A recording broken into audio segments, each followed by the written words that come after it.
We do have quorum, but we'll give everyone just 2 more minutes before we begin.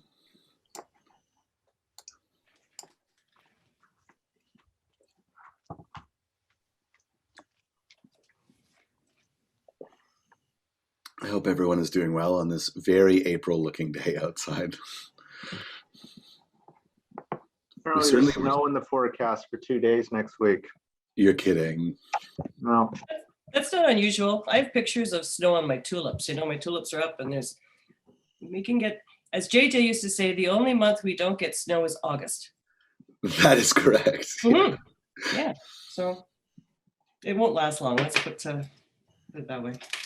My birthday's at the end of the month, and I can remember making snowmen on it when I was a kid. So, I mean, we'll take the little piece of summer that we got earlier this month and hang on to the memory.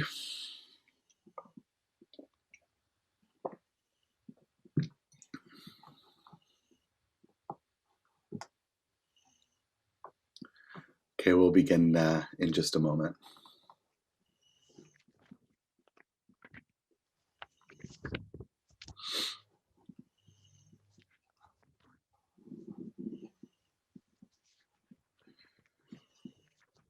You know, I never thought I'd miss Champlain Room coffee, but a year into this, I really do.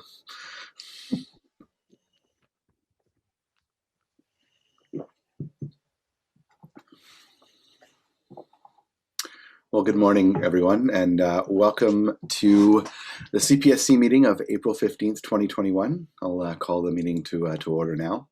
This meeting is being held remotely through Zoom, which is necessary in these times of physical distancing to keep everyone safe during the pandemic. So please note that those who do not need to participate in this meeting can also watch it on the live stream on the Ottawa City Council YouTube channel. A reminder to participants to please keep your microphones muted until you're called on to speak. I'll provide each committee member with the opportunity to ask questions or comment on each item in the order in which they raise their hand on Zoom. Committee members will be called on first, followed by any other members of council who have joined us today. For panelists, the raise hand option is found at the bottom of the participants list. For attendees, you'll find the raise hand button at the bottom of your Zoom window. For those calling in, please press *9 to raise your hand. The committee coordinator and I will be watching for those cues. The usual 5-minute speaking limit will apply. Members are also reminded to submit any motions, visual supports, or declarations of interest in writing to the coordinator at their earliest convenience, please. Although the deadlines have passed for residents to register to speak to this committee, residents may still make written submissions prior to council on April 28th. If you have technical difficulties signing into the meeting, you probably can't hear me saying this, but you can contact the clerk's office at committees@ottawa.ca or by calling 613-580-2424 extension 28821. So again, good morning everyone, bonjour à tous. Welcome to this meeting of CPSC. Bienvenue à la réunion de comité des services communautaires et de protection.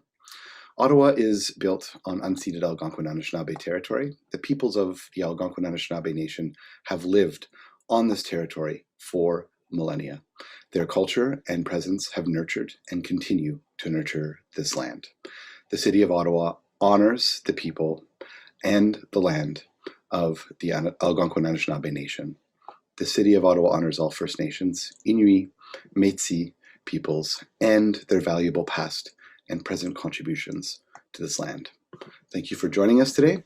We only have one item on the agenda, however, a very important one, an update to the Housing and Homelessness Investment Plan regarding the city's housing benefit programs.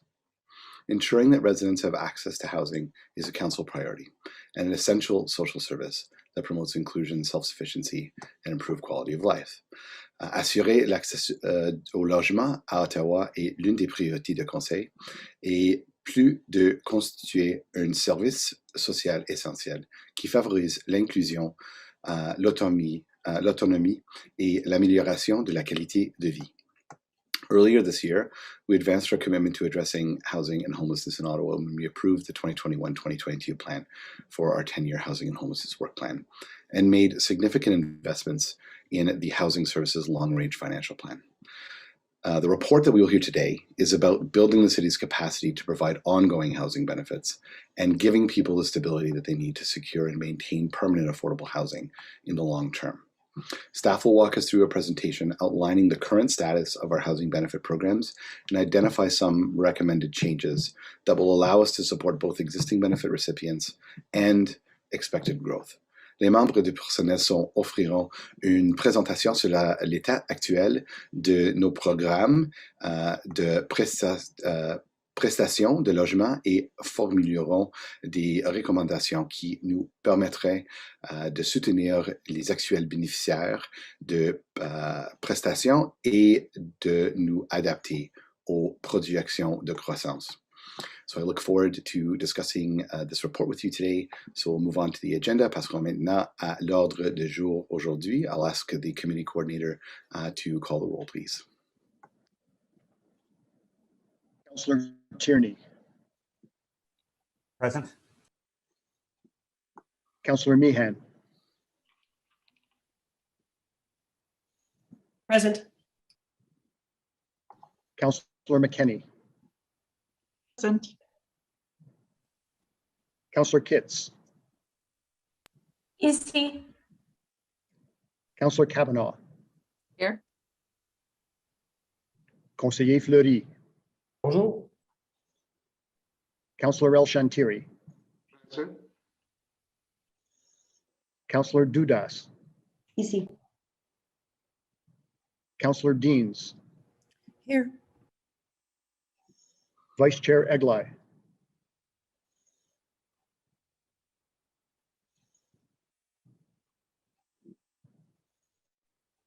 I see his name there, but and Vice Chair or Chair Luloff. I am also present. We didn't receive any regrets. Perhaps the Vice Chair is having some difficulty connecting or is otherwise indisposed at the moment. So we received no regrets. Are there any declarations of interest? Seeing none.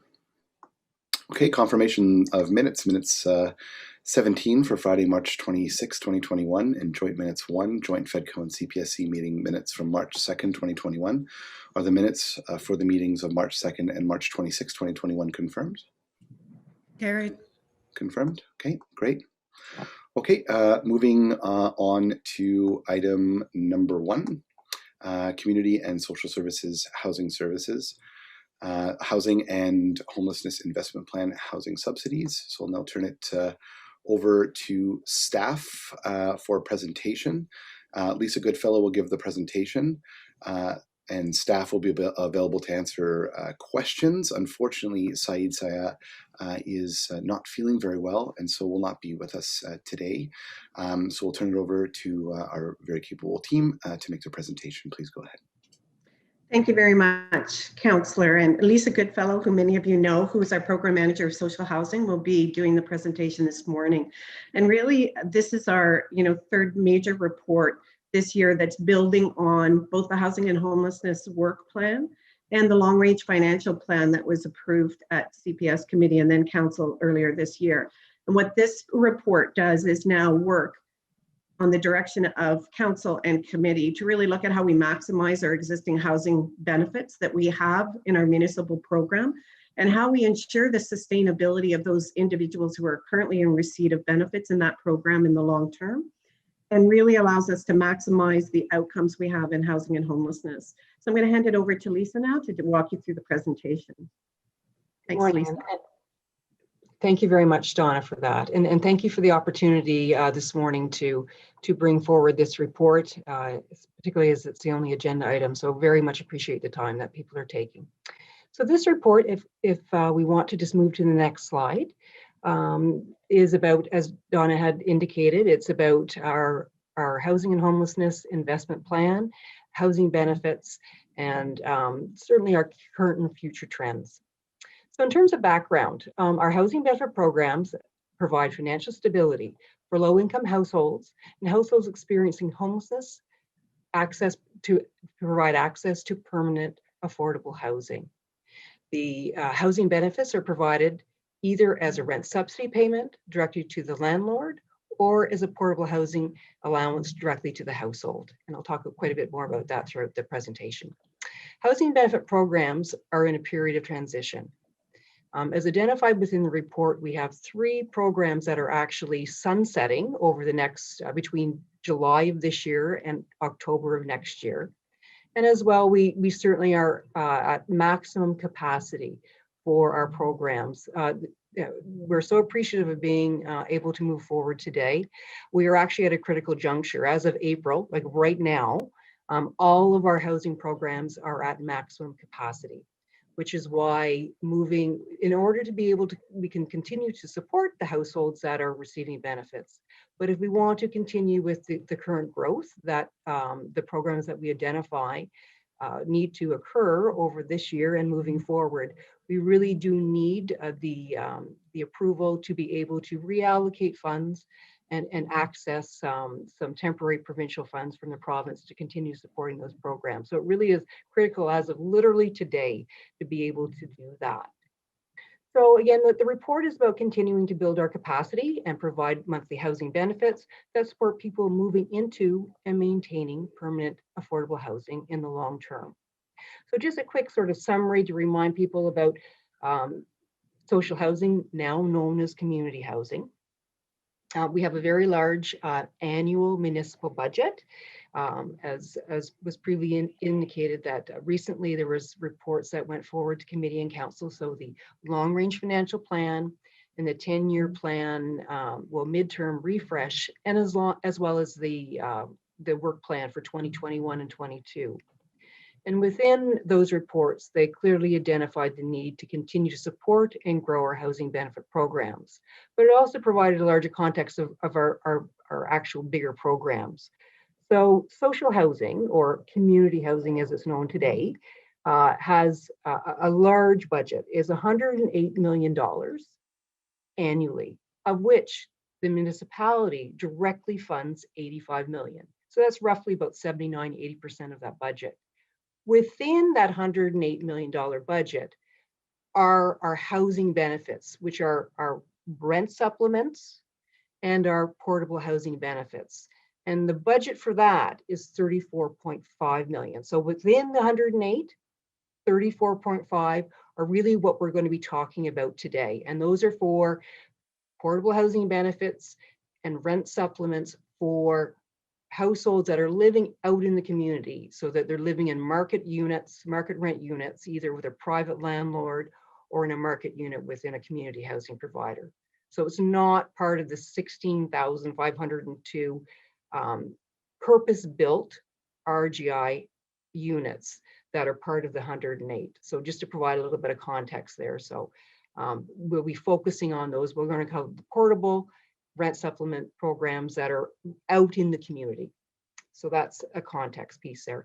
And just again, for another piece of context, in terms of some statistics, wait list. It's all because it very much feeds into what we'll be talking about today. As of the end of last year, so the end of December 2020, there was approximately 12,571 households on the wait list.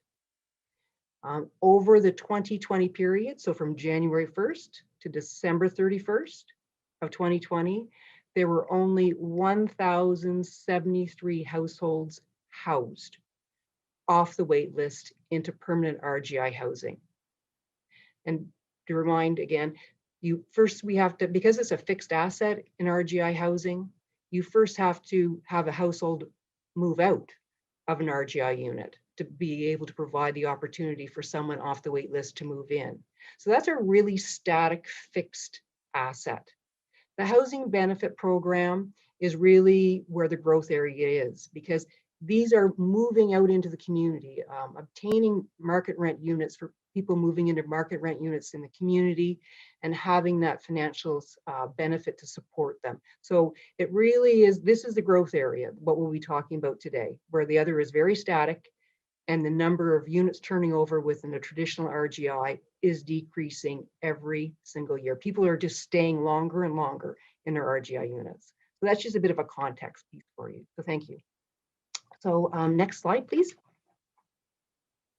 Okay, so the purpose of the report today, again, as we've described, it really is Number one, it's moving forward from the long range financial plan and the 2021-2022 work plan for the 10-year plan refresh. This is actually item number or action number 16 within the work plan. So it's directly tied to our 2021-2022 work plan. And the purpose of that action was to review our current municipal housing benefit programs, whether or not they continue to be effective, the best use of them in terms of what the benefit is, looking at the current and future need of these portable and in the community housing benefits, and what are some of the strategies, mitigating strategies to offset increased costs to maintain these households and to continue growth. So again, this is our first item. What we'll be looking at is looking at the actual benefit and our recommendation to continue to evolve the benefit to resemble the current provincial portable housing benefit models. And we'll talk about why that recommendation is being made. We will then talk about the next part of it is how do we continue to support households within our municipal housing benefit programs using municipal dollars already within the housing and homelessness investment plan so that there's no additional cost to the city for our municipal programs. Then we'll be looking at some additional mitigation strategies to address some of our provincial programs that we administer on behalf of the province that we want to continue to have growth in, and looking at some of the short-term provincial funding strategies that we recommend accessing to, again, to be able to support growth without having a financial pressure on the municipal budget to do so. So that's really what we'll be looking at today and sort of going through step by step as we look through it. So I think that's good. If we want to then move on to the next slide, please. So this is talking about the methodology. So our recommendation number one is really talking about, we've had a methodology for our portable housing benefit since 2011, when the Housing and Homelessness Investment Plan first came into play. So that was 10 years ago now. And at that time, we went forward to council and presented a strategy for that housing benefit. It at that time also mirrored the provincial model that we had been working with for 2 years. What we are recommending today is moving forward, modernizing that portable housing benefit to reflect what we've been experiencing in the last few years with our new provincial portable housing benefit models and the great success we've had with those. So this chart here today really is just highlighting what is the same and what we're recommending for moving forward. So both the current formula that we have and the new framework that we're recommending, both continue to support housing needs of low-income residents of Ottawa. No change. The monthly benefit will be, again, it's portable. It can be made to either the household or to the landlord if the household chooses. But that's a household decision. It's not an agreement that we have with the landlord. It's exclusively with the household. Nothing's changing about that. Again, the one real significant benefit of our portable housing benefits are they're portable. As long as you live in Ottawa and continue to qualify for the program in terms of income and things like that, you can pick up and move to another unit in Ottawa, and that benefit comes with you. That is a huge advantage compared to RGI housing, our traditional RGI housing within our social housing portfolio, or our rent supplements, because it's tied to the unit. Those are tied to the unit. So if the household needed to move to another part of the city for work or for a community or for family, they would not be able to move that rent supplement or the RGI unit with them. So this portability, to be able to pick up the benefit and take it with them to the next unit based on need of the household is a very critical feature of the portable benefit program, and that's changing. So nothing about that's changing either. So the first thing to flag that we're recommending to change, which mirrors the new provincial model, is how the benefit itself is calculated. So under the current framework, it's household based, household size based. It's a flat tiered benefit, and the larger the family, the bigger the benefit. So the premise of it is the first adult in the family, it's a $200. Then this is again monthly, so $250. Each additional member in the household receives $50. So again, so if there's 2 in the household, that's a $300 benefit per month. If there's 4 in the household, then it goes to $350. So it's very, very structured. It isn't dependent on income, and it is very flat. What we're recommending is moving to an income-based approach, which is what we've been utilizing with the provincial housing benefit programs for, well, now over 3 years, some of the programs. And it is income-based. So it's using the income tax methodology of either the adjusted net family income, and there's a calculation that we'll go through, and I'll give you some examples in the presentation. If you're income earning, or if you're an OW or ODSP household, it's building on the maximum shelter up to the average market rent of the unit.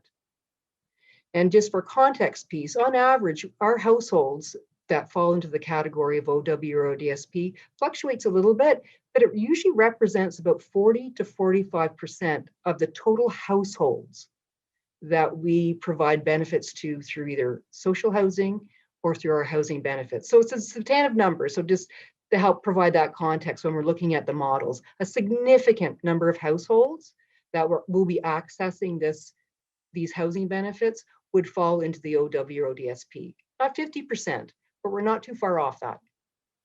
So that's a primary thing that's changing, that we're recommending to change, how that's calculated.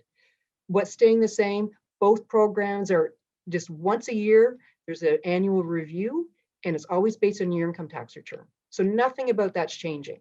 So there's no fluctuations in year and having to provide documents during the year if something changes in your household. Once a year, very efficient, nothing's changing.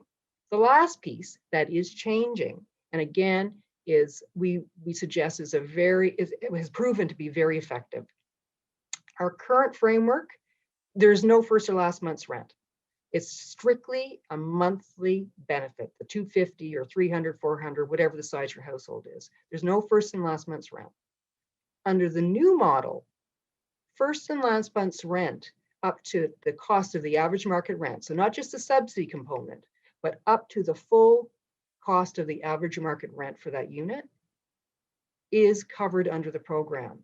And when we walk through this, you'll see why that's so critical. It is one of the key success factors to assisting people within our emergency shelter system acquire housing, affordable housing within the private sector, because private sector landlords require first and last month's rent. It's the security they need for households to secure that unit. So it has been a game changer. We have found with affordable housing benefits under the provincial program. I just also want to remind everyone that currently and for the last several years, our portable housing benefits are exclusively targeted to residents that are living within our emergency shelter facilities. We'd love to be able to offer it to a much larger population, but these are expensive programs, and based on the funding that we currently have associated with the programs, the program guidelines are very specifically targeted to support households that either in one of our family emergency shelters or in one of our community-based community shelter facilities that provide that type of services. So that's just the context piece. Typically, this would not be for someone who is housed and waiting on the wait list for affordable housing. Okay. So, and then the other one last piece that I want to raise is we have consciously are trying to simplify processes for households, for housing providers, for end users, for administration.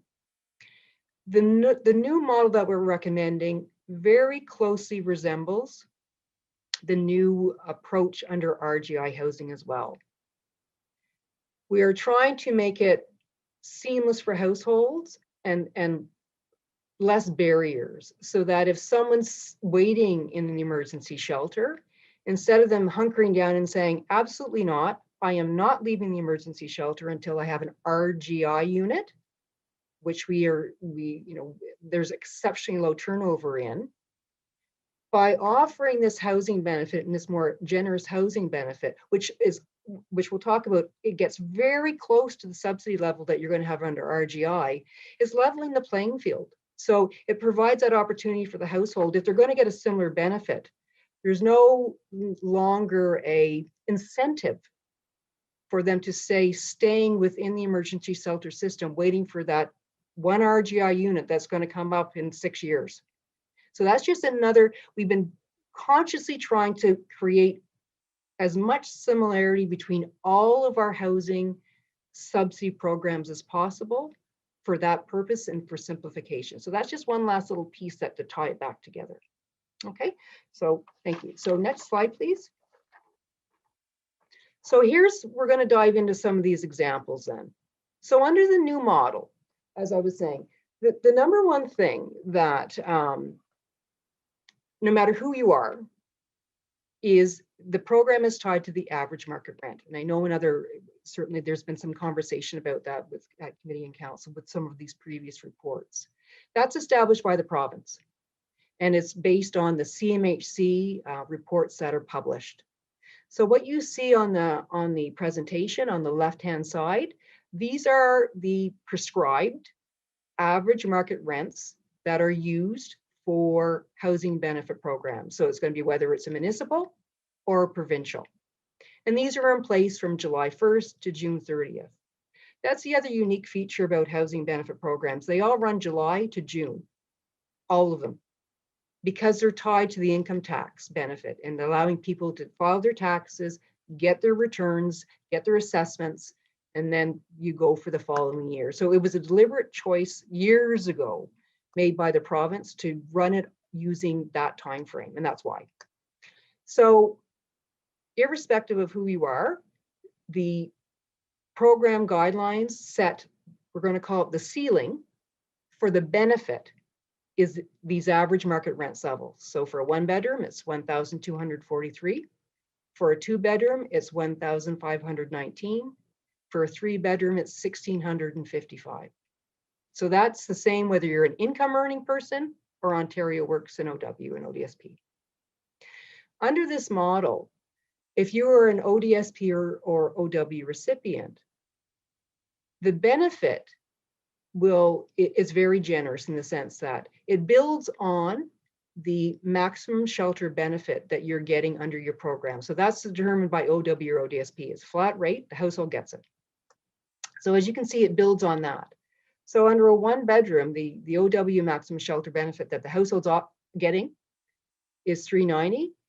So the benefit itself will top up an additional $775 a month in a benefit to get you to the 1,243.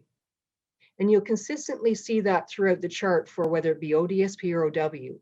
So technically, the household, between the maximum shelter benefit that they're receiving through OW or ODSP and the housing benefit, if that unit that they are going to be residing in is at or below average market rent, their rent is fully paid for, which makes it very affordable for them.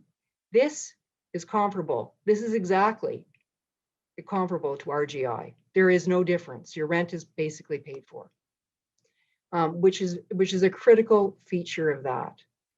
I know there's probably a question, what happens then if the unit they rent is higher than AMR? Does that mean they don't qualify for this program? That's not the case. Say, for example, they rented a 1-bedroom that was 1,280. They would just be responsible for the difference. So between the 1,243 and 1,280. So they're still more than welcome to move into any unit they want. There's no limit ceiling for that. And this is for anyone within the housing benefit programs. But the benefit is just up to the actual average market rent. So next slide, please. So now we're moving into income earners. So, and this is where it gets a little bit more complicated, which is why I thought it'd be beneficial just so you understand what the context piece is. So again, it's based on household income. So in this case, we'll look at an example where it's a single parent with 3 children. The annual income, according to the adjusted net family income on their income tax return, is $21,500. Based on our chart from the previous slide, the average market rent, doesn't matter who you are. This case, they're in a 3-bedroom, so the average market rent is $1,655. So the calculation takes that into effect. So basically, the calculation says we will pay the difference between your 30% of your income, your adjusted net family income, and 80% of the average market rent. It's a differential between. In essence, that's what that's trying to say. So what that would look like for a household of this size is your monthly benefit with that income and with that market rent, your monthly benefit is $786. Here's the context piece. So down below, you can see if they were in with the current framework that we have, that benefit would instead be $400. So you can see the difference here. It's substantive. So using the new methodology, they will be getting $786 per month to support their rent instead of the current methodology, which is $400. Much more, it provides a much greater opportunity for long-term success in terms of sustaining that affordable housing, affordability for their unit. So there's a context piece. So if you don't mind moving to the next slide, then we can look at, this is another example. And this example is for a single. It could be a single or a couple. It's based on household income. So in this case, whether it's a single or couple, doesn't matter. They're in a 1-bedroom. The income is $18,675, based again on what they're reporting on the income tax. The average market rent for a 1-bedroom is $1,243.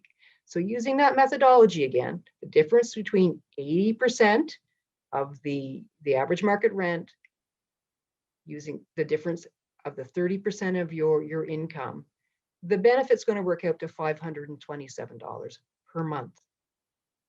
The current housing framework would allow $300 per month. Again, you're seeing quite a differential here, but it helps provide that context. This is getting very, very close to RGI. So I thought it may be beneficial just to provide some context for that, because we do know that people often do comparisons. So RGI subsidies versus housing benefits, how does that align? Particularly when we're hearing, and we do know that we do have households within the emergency shelter systems that are waiting. They're waiting for that RGI unit, thinking that that will be a far more financially beneficial program for them.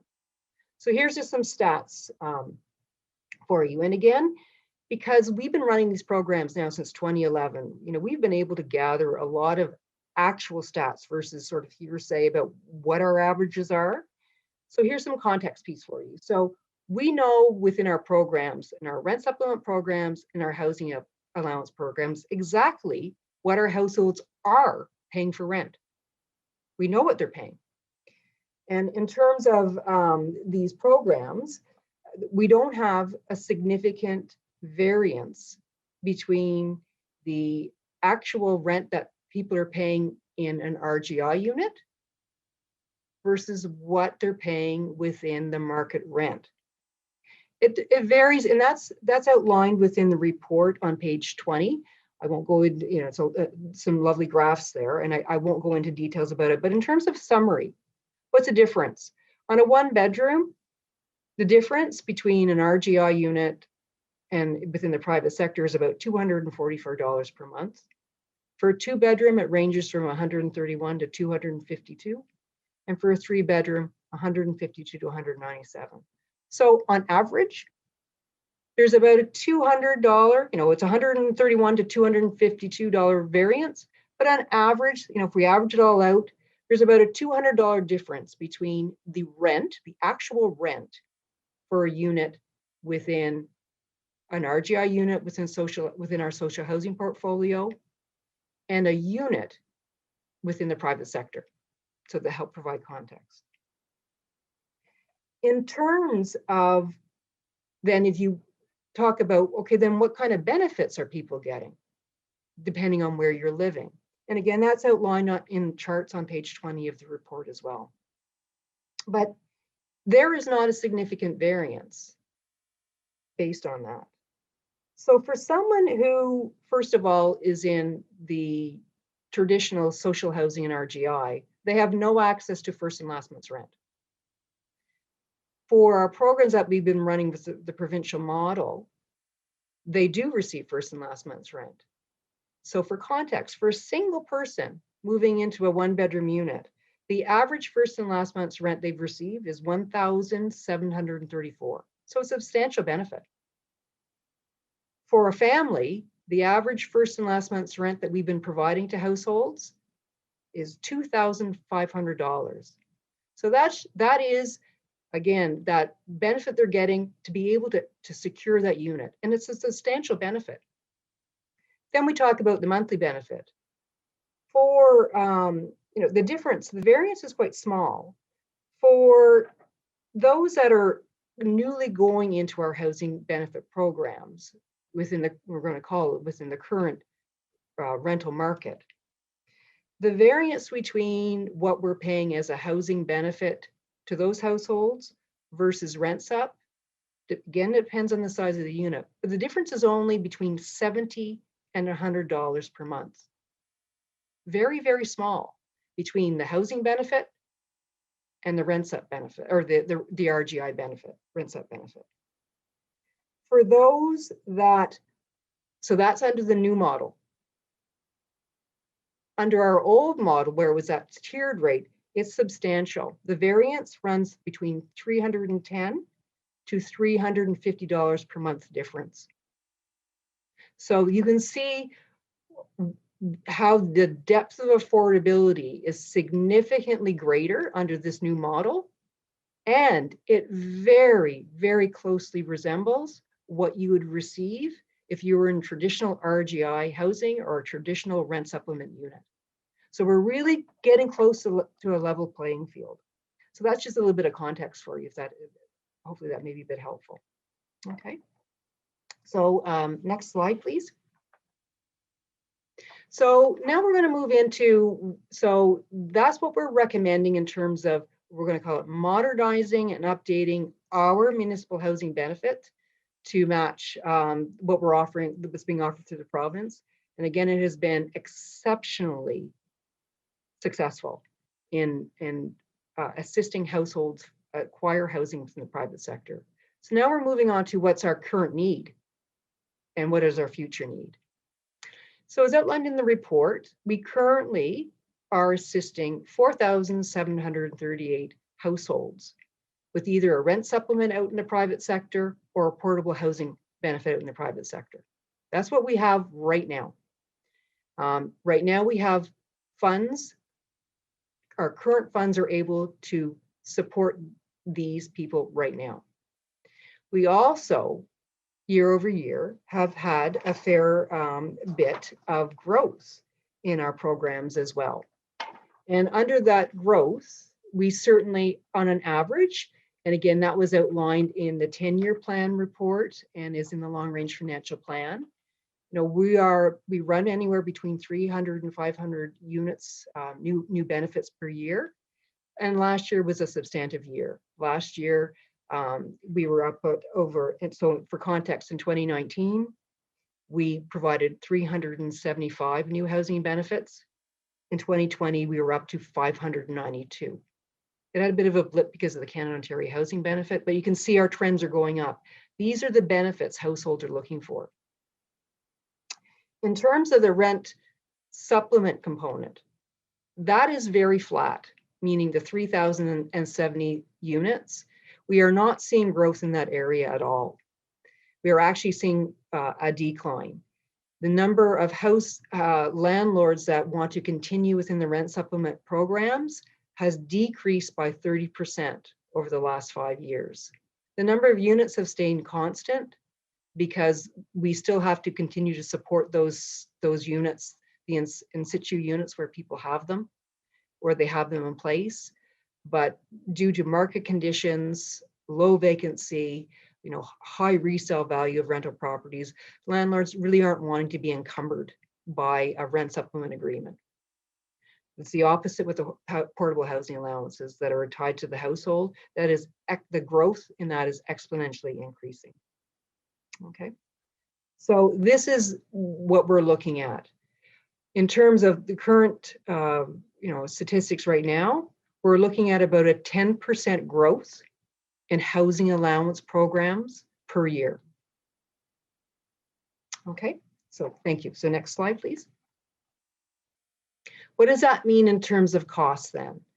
So this is where the report sort of divides and conquers, because we're going to talk separately about the programs under HHIP, which are municipally funded programs. And then we'll talk about the Home for Good, which is a provincial program that's provincially funded. So that's where our strategies and mitigation strategies are going to be distinct. But as you can see, based on the growth projections from the previous slide, so that would be 12 households per month for the new families, you can see how quickly the cost for just growth alone exponentially increase. And that occurs because you load people into the program over the period of the year. And then as of the start of the next year, you are paying for 100% of the costs for them moving forward. And that keeps building every year. So it is exponentially keeps growing because you're supporting all the ones previously being added and you're continuing to build on it. So that trajectory moves very fast. And you see that for either the Home for Good or for the municipal program. So that's the context piece. And this slide is exclusively related to growth. This isn't about sustaining what we have. This is to continue with our growth pattern of 300 to 500. Right now, this represents about 450 per year. Okay, thank you. Next slide, please. So this slide and the report talks about how are we going to pay for this? What mitigation strategies do we have to fund these programs? So the first one we'll talk about is the municipal program under the Housing and Homelessness Investment Plan. So that's the one that we have targeted for the families. So in order to be able to continue to support these programs, we need to be looking at how can we do this without an additional budget pressure for the city.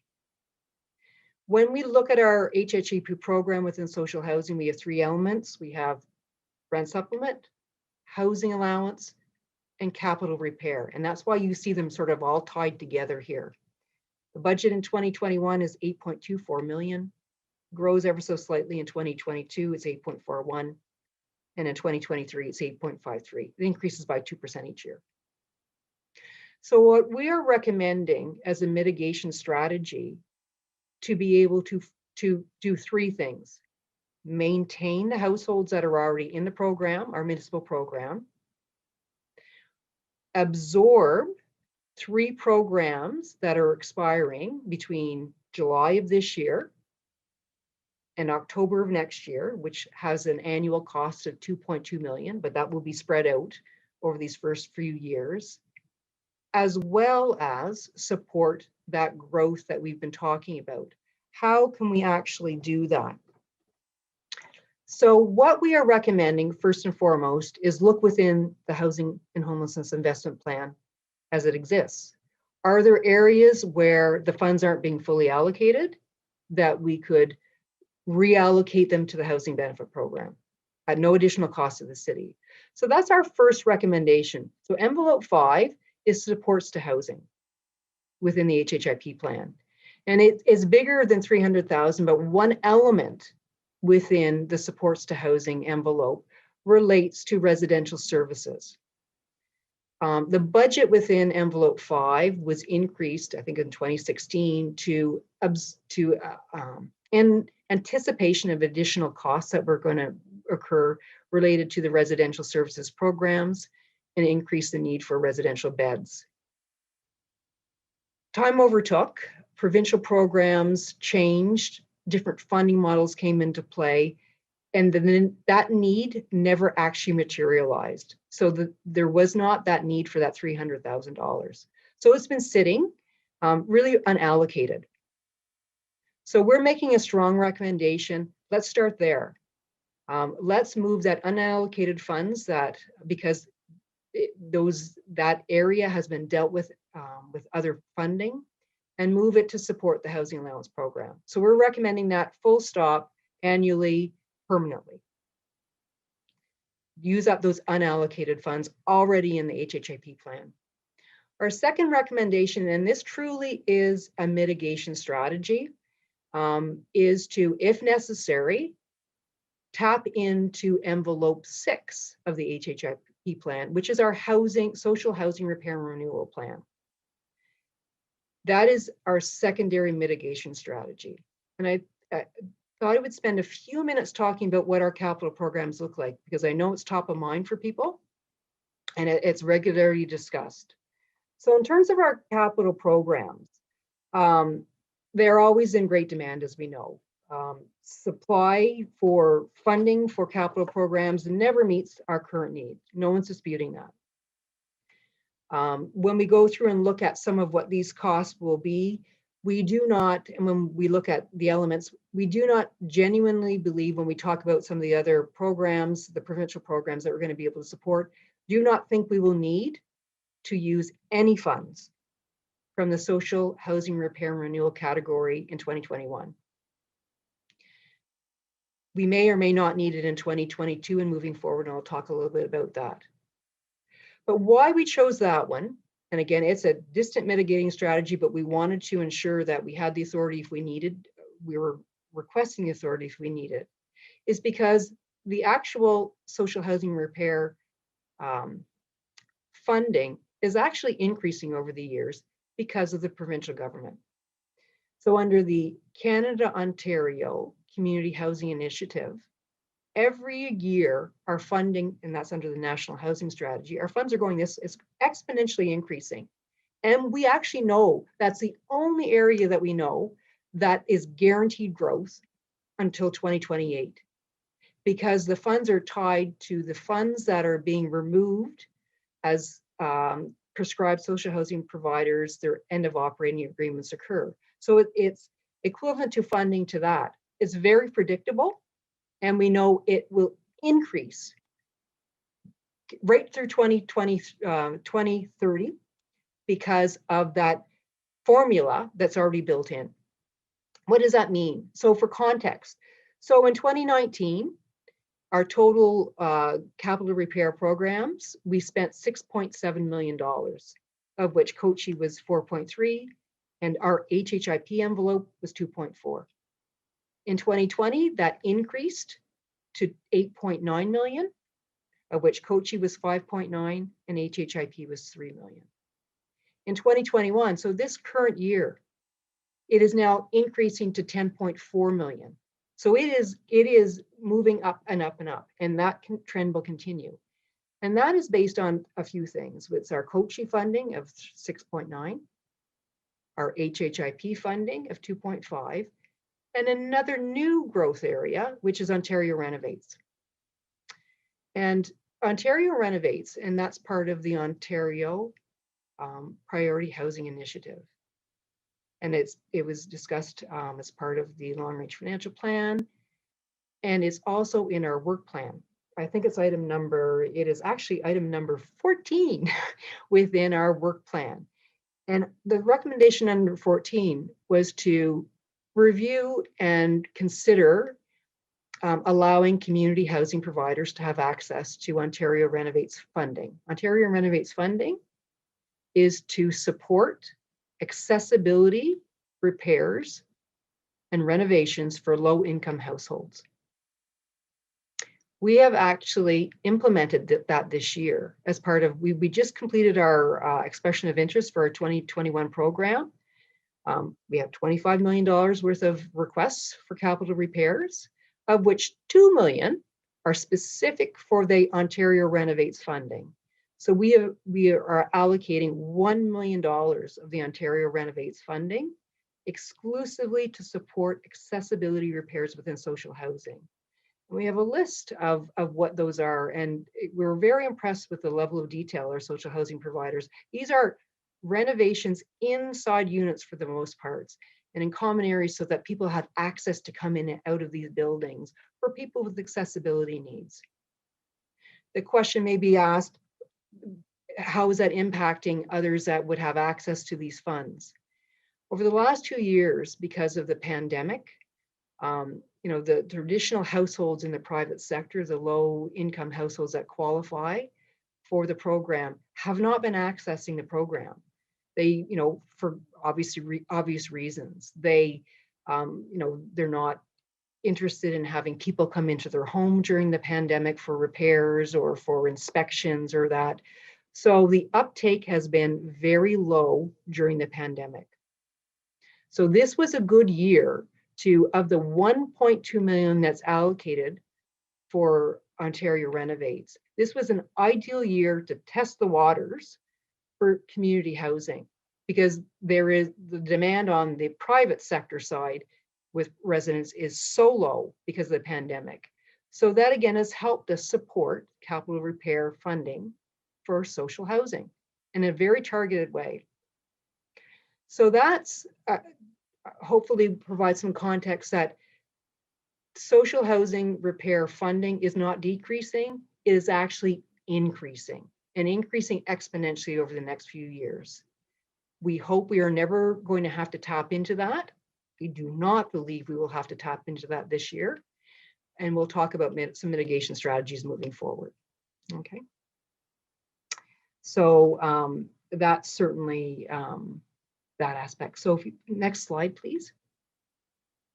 So then we're moving on to, so that's addressing our municipal programs. We do believe that we can support and maintain our existing municipal programs, including the growth and the attrition with those recommendations at no additional cost to the city in the short term. Then we're going to talk about the other programs, the provincial programs, and that was on our chart, the Home for Good. And that was dealing with the singles within our sector. We have an annual budget of $4.7 million for the Home for Good program. That's provincially funded, of which 2.1 is specifically for housing benefits, last and first month's rent, and supports for these households. That money is fully expended. 100% of it is expended. And we have just entered the final year of the program, and we have no room for additional growth. This is a critical one. So as of literally April 1st, the money that we've been provided by the province can continue to support the households in the program, but we cannot add one single household to the program based on the current funding for the Home for Good program. So this is where we are now expanding and looking at, then how do we mitigate this?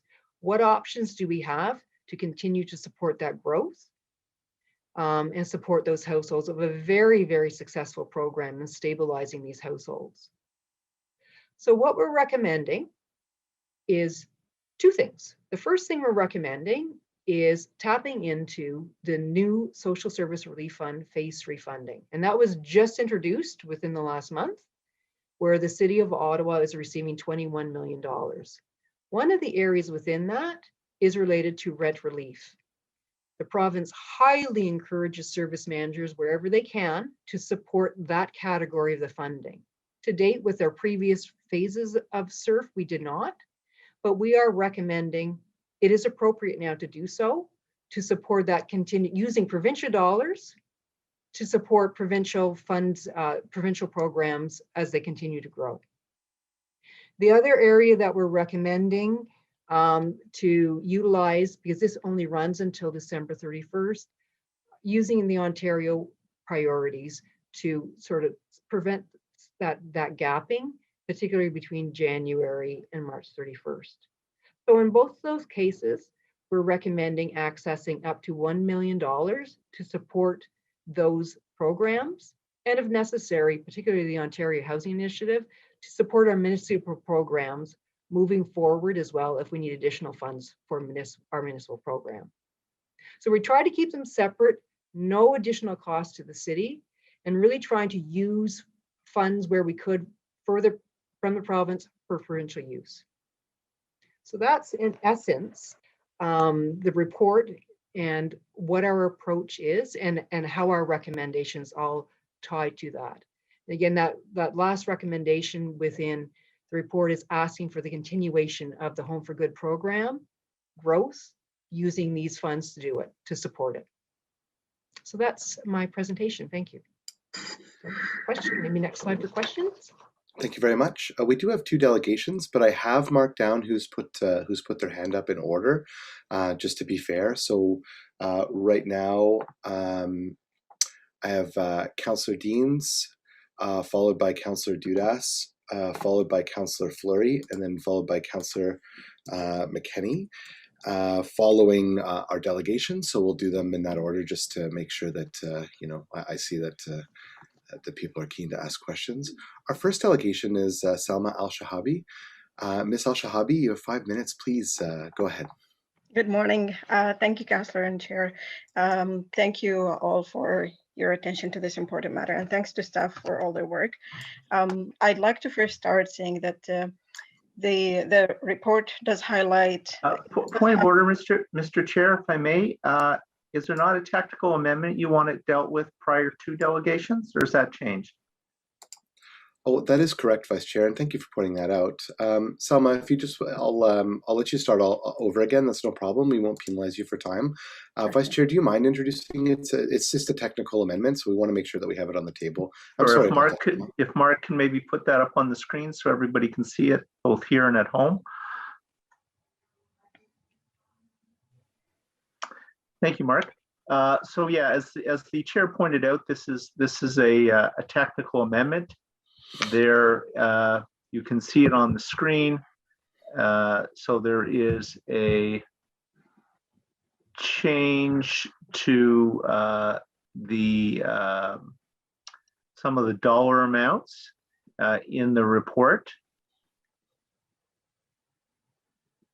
And so very quickly, I'll read the relevant whereas. Whereas the following distribution staff identified an error on page 22, HHIP funding envelope chart 2021 project cost column.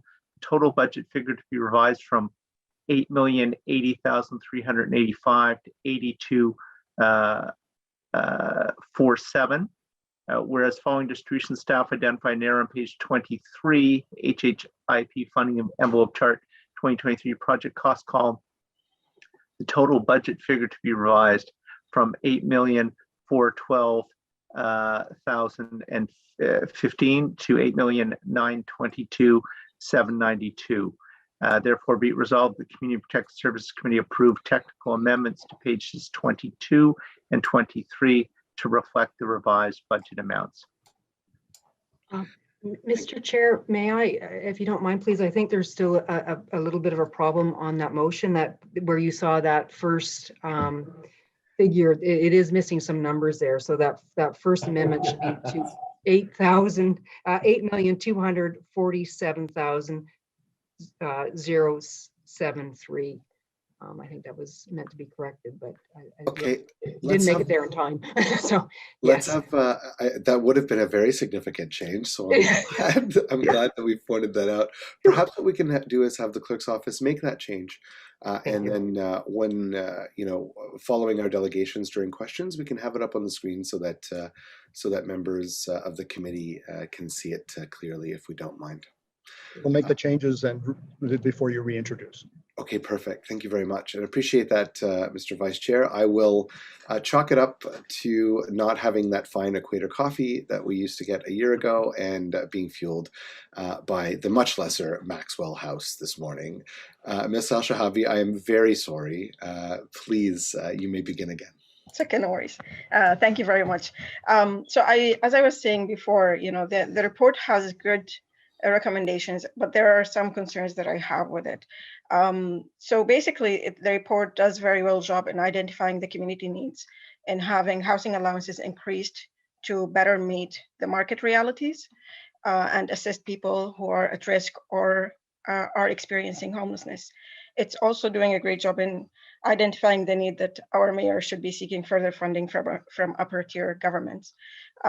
However, this plan, what I find problematic in it is it proposes using envelope 6, which is the capital repairs for our social housing. And this envelope, if this is approved, there is no limit on how much is going to be used from it.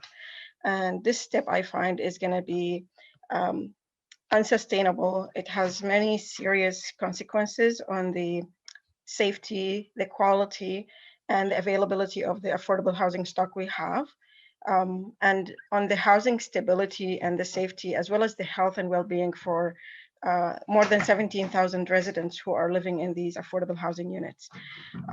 So if approved without any caps on it, and I know that staff mentioned we're getting more funding through upper tier governments in the future, but if we deplete our envelope and we don't have that funding, this recommendation can have serious long-term consequences on the future of the affordable housing stock we have, and it could devalue more than $2 billion in assets. So considering that the 10-year housing and homelessness plan approved by this council on March 10th does not aim to replace the existing affordable housing stock, I found the recommendation here is not in line with the Provincial Policy Statement 2020, and basically which states that the long-term prosperity and human and environmental health and social well-being should take precedence over short-term considerations.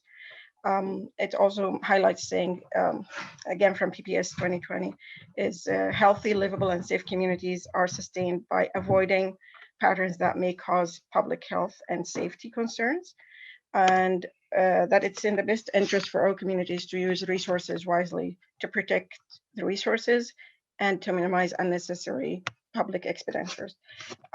On August 26, 2020, this committee approved a new bylaw for rental housing property management.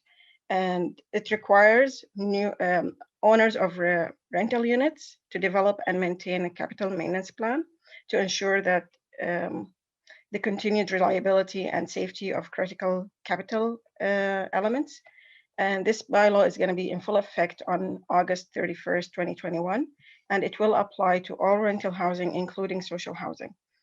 By using the envelope 6 as proposed, I see the city will be setting the social housing providers for failure in meeting this requirement of the new bylaw and risk the safety and well-being of tenants living in social housing units. This recommendation, I think, I do understand they proposed saying there are other funding coming from upper tier governments, but if that fails, you're going to be having a recommendation that's not in line with council's strategic priorities, including supporting economic growth and diversification by protecting housing quality and affordability, as well as supporting thriving communities through access to safe, adequate, and and affordable housing, and increased protection for the quality and character of residential neighborhoods. A minute. This report indicates that no public consultation was carried and that it depended on comprehensive consultations carried to develop the housing and homelessness plan. However, in these consultation and delegations made on March 2nd, one would find that community groups only stressed the need to protect existing housing stock. And it's even in fact mentioned on page 11 of the Housing and Homelessness Plan report on February 18th, 2021, that the most cost-efficient and timely way to provide affordable housing is to maintain the affordable housing stock that we have and ensure it continues to be available and remains in a good state of repair. Considering the seriousness of the needs in the report that is highlighted, the potential risks of the proposed solution on more than 17,000 households and the limited potential gains from this proposal, namely you're only helping about 432 households over 3 years.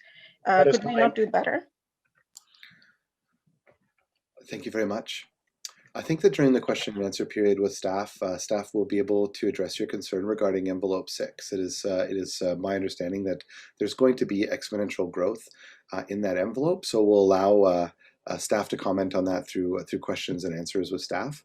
But I mean, you do raise a very good point, and this is something that came out in our briefings with staff. So we'll let stick around, please, and we'll let staff address that concern through questions and answers from the committee.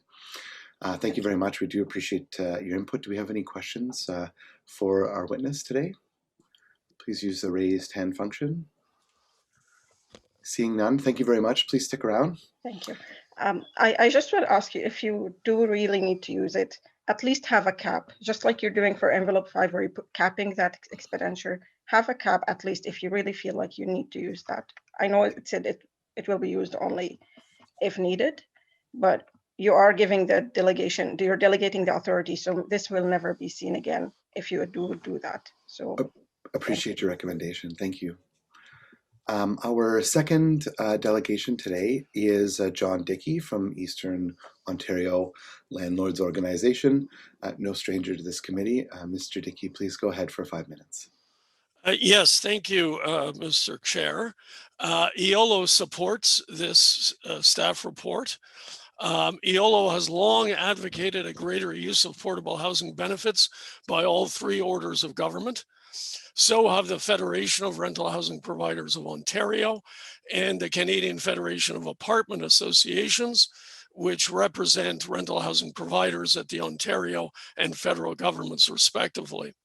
EOLO is an active member of both FRPO and CFAA. And I can say with some degree of pride that I was involved in promoting these programs to city staff 9, 10, and 11 years ago. And that was the initiative that they adopted, which has led to these programs, which staff are now able to say have worked extremely well. So I'm frankly, I'm quite proud of that, and I appreciate the work by staff in doing that, and the decisions of the City Council and this committee, which have advanced those matters. Many other housing advocates and anti-poverty groups also support portable housing benefits, including ONFA, the Provincial Nonprofit Housing Association, Ray Sullivan, who's also well known to this committee, from CCOC here in Ottawa, the Catholic Center for Immigrants Ottawa, although I should say I'm not sure they have an official policy, but certainly Carl Nicholson has said to me that he's a big fan of portable housing benefits, and I appreciate that support. The Wellesley Institute is a well-known, very progressive organization in Toronto, and they have also come out very much in favor of expanding these portable housing benefits. So has the United Way Greater Toronto, and I don't think the United Way Ottawa takes a position on these issues. I haven't seen one. If they're in support, great. If they're not in support, I'm going to want to talk to them and explain how great these things are. So once federal and provincial funding is clearer for Ottawa, or rather for Ontario, the federal funding to Ontario, and for the city, the funding from Ontario, it makes sense, or it may make sense, to review again the design of the portable housing benefits which the city provides or administers. But that is a question for another day. I am 90 or 95% in agreement with the comments that Ms. Goodfellow has made today on behalf of staff in terms of the working of the current formulas and how successful they are. And I would point out also that they avoid increasing rental demand on the margin, that is, in the last pieces of rent, leaving that to be paid pretty much 100% by the families. And the benefit that that has for taxpayers is that you should not see rent inflation because of these programs. These programs come in and they help people with their income so they can buy better food, or more food, they can live a better life, but they don't, if they want more housing, better housing, they need to pay for it. And so we're, in fact, I would submit, getting the best of both worlds by helping families with their housing through helping them with their incomes, but not inflating rental demand as these program designs exist. So while we wait for more news and more funding, the actions the city has taken will continue to assist people to obtain the housing they need. So will the action the city staff recommend under this report. And it may come back to me. I had one more point that I had not put in the email to you all, but I've lost it now. So as you know, well, I'm certainly happy to answer any questions here today. As you know, I'm happy also at any time to talk with any of you about rental housing issues. My point was that one of the reasons all of us as landlord organizations advocate portable housing benefits is that they avoid the landlord take-up problem. Ms. Goodfellow referred to the fact that given the hot market, landlords are less interested in providing RGI units, and that's true, and we've been saying that for 20 years, or maybe 25. So that's a key point, and it's right there in the report as a reason for going forward with these portable housing benefits. Thank you. Thank you very much. Moving on to questions of our delegation. Councillor Fleury, please go ahead. Thank you, Mr. Chair. Good morning, John. Thanks to you for your intervention. Just want to come full circle on the conversation. You were at the committee a few months ago speaking on head leases. How do you see the cohesion between both of these opportunities? How could head leases interest more landlord, and how does that? What should committee consider in that perspective with what's in front of us today? The reason why head leases are another important tool to put in the toolbox is primarily that some of the tenants who approach landlords for rental units are have some problems, some issues in their rental history, particularly if in the past they have damaged units or in the past they have failed to pay their rent. And the city has a partial solution in terms of the landlord damage fund to deal with the damage question, but it is not as strong a solution as the city or an agency taking a head lease. So head leases would improve that issue. The city really does not, and portable housing benefits by design do not guarantee the rent. They help the tenant have the money to pay the rent, but they don't typically guarantee the payment to the landlord.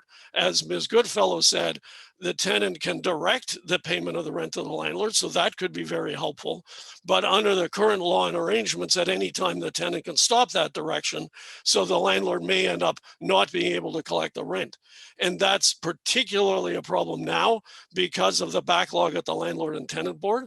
Landlords are now still waiting 4, 5, 6 months for a hearing, and then they may wait another month for an order, and then depending on whether there is a moratorium on evictions at the time they get that order, they may wait months and months again to have a tenant evicted. And during all that time, which could easily be 9 months or 12 months, I've heard of 15 months through the pandemic, the landlord may not be getting a dime in rent. The tenant is getting the housing, but the landlord may not be getting a dime in rent. And so head leases get around that problem because they make sure that the rent for the unit will be paid either by the city or the agency, whoever holds the head lease. So certainly there is room for these programs are great. There is room for head leases. They would really help, especially in this unfortunate situation, which flows from the province's problems, issues, deficiencies in funding and staffing the landlord and tenant board. Appreciate it. Thank you. Thank you. Thank you very much. Any further questions for our witness? Seeing none, thank you very much, Mr. Dickey. I appreciate your contribution today So we'll now move on to questions to staff. I do have 4 members on the list that had chimed in a little bit earlier. So we'll go in the following order. Councillor Deans, Councillor Dudas, Councillor Fleury, and then Councillor McKenney. So to start, please, Councillor Deans, go ahead with your questions. Thank you, Chair, and thank you, Lisa, for the presentation. I have to say that I find these issues very complex, and I think you did a really good job of boiling it all down for us. So thank you for that. And let me also say at the outset that I can see the wisdom in the recommendations that you are making.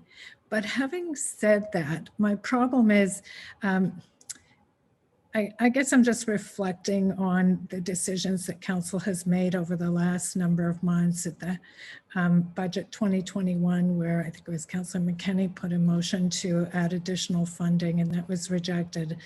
And, you know, now the recommendations boil down to really robbing Peter to pay Paula in a way, because in order to do the things that we see necessary, and I agree with you, these are good recommendations, we have to take money from envelopes where I don't think we should be taking money. So, I mean, that's the problem that I have. And I know this is a zero-sum proposition for you, where council has said we're not putting any more money into this. So if we want to move forward with these initiatives, we have to do things like rob the housing repair and renewal envelope. And I agree very much with the delegation that spoke earlier, who said that, you know, this isn't particularly wise. There's no cap on it, and this can lead to real problems down the line. And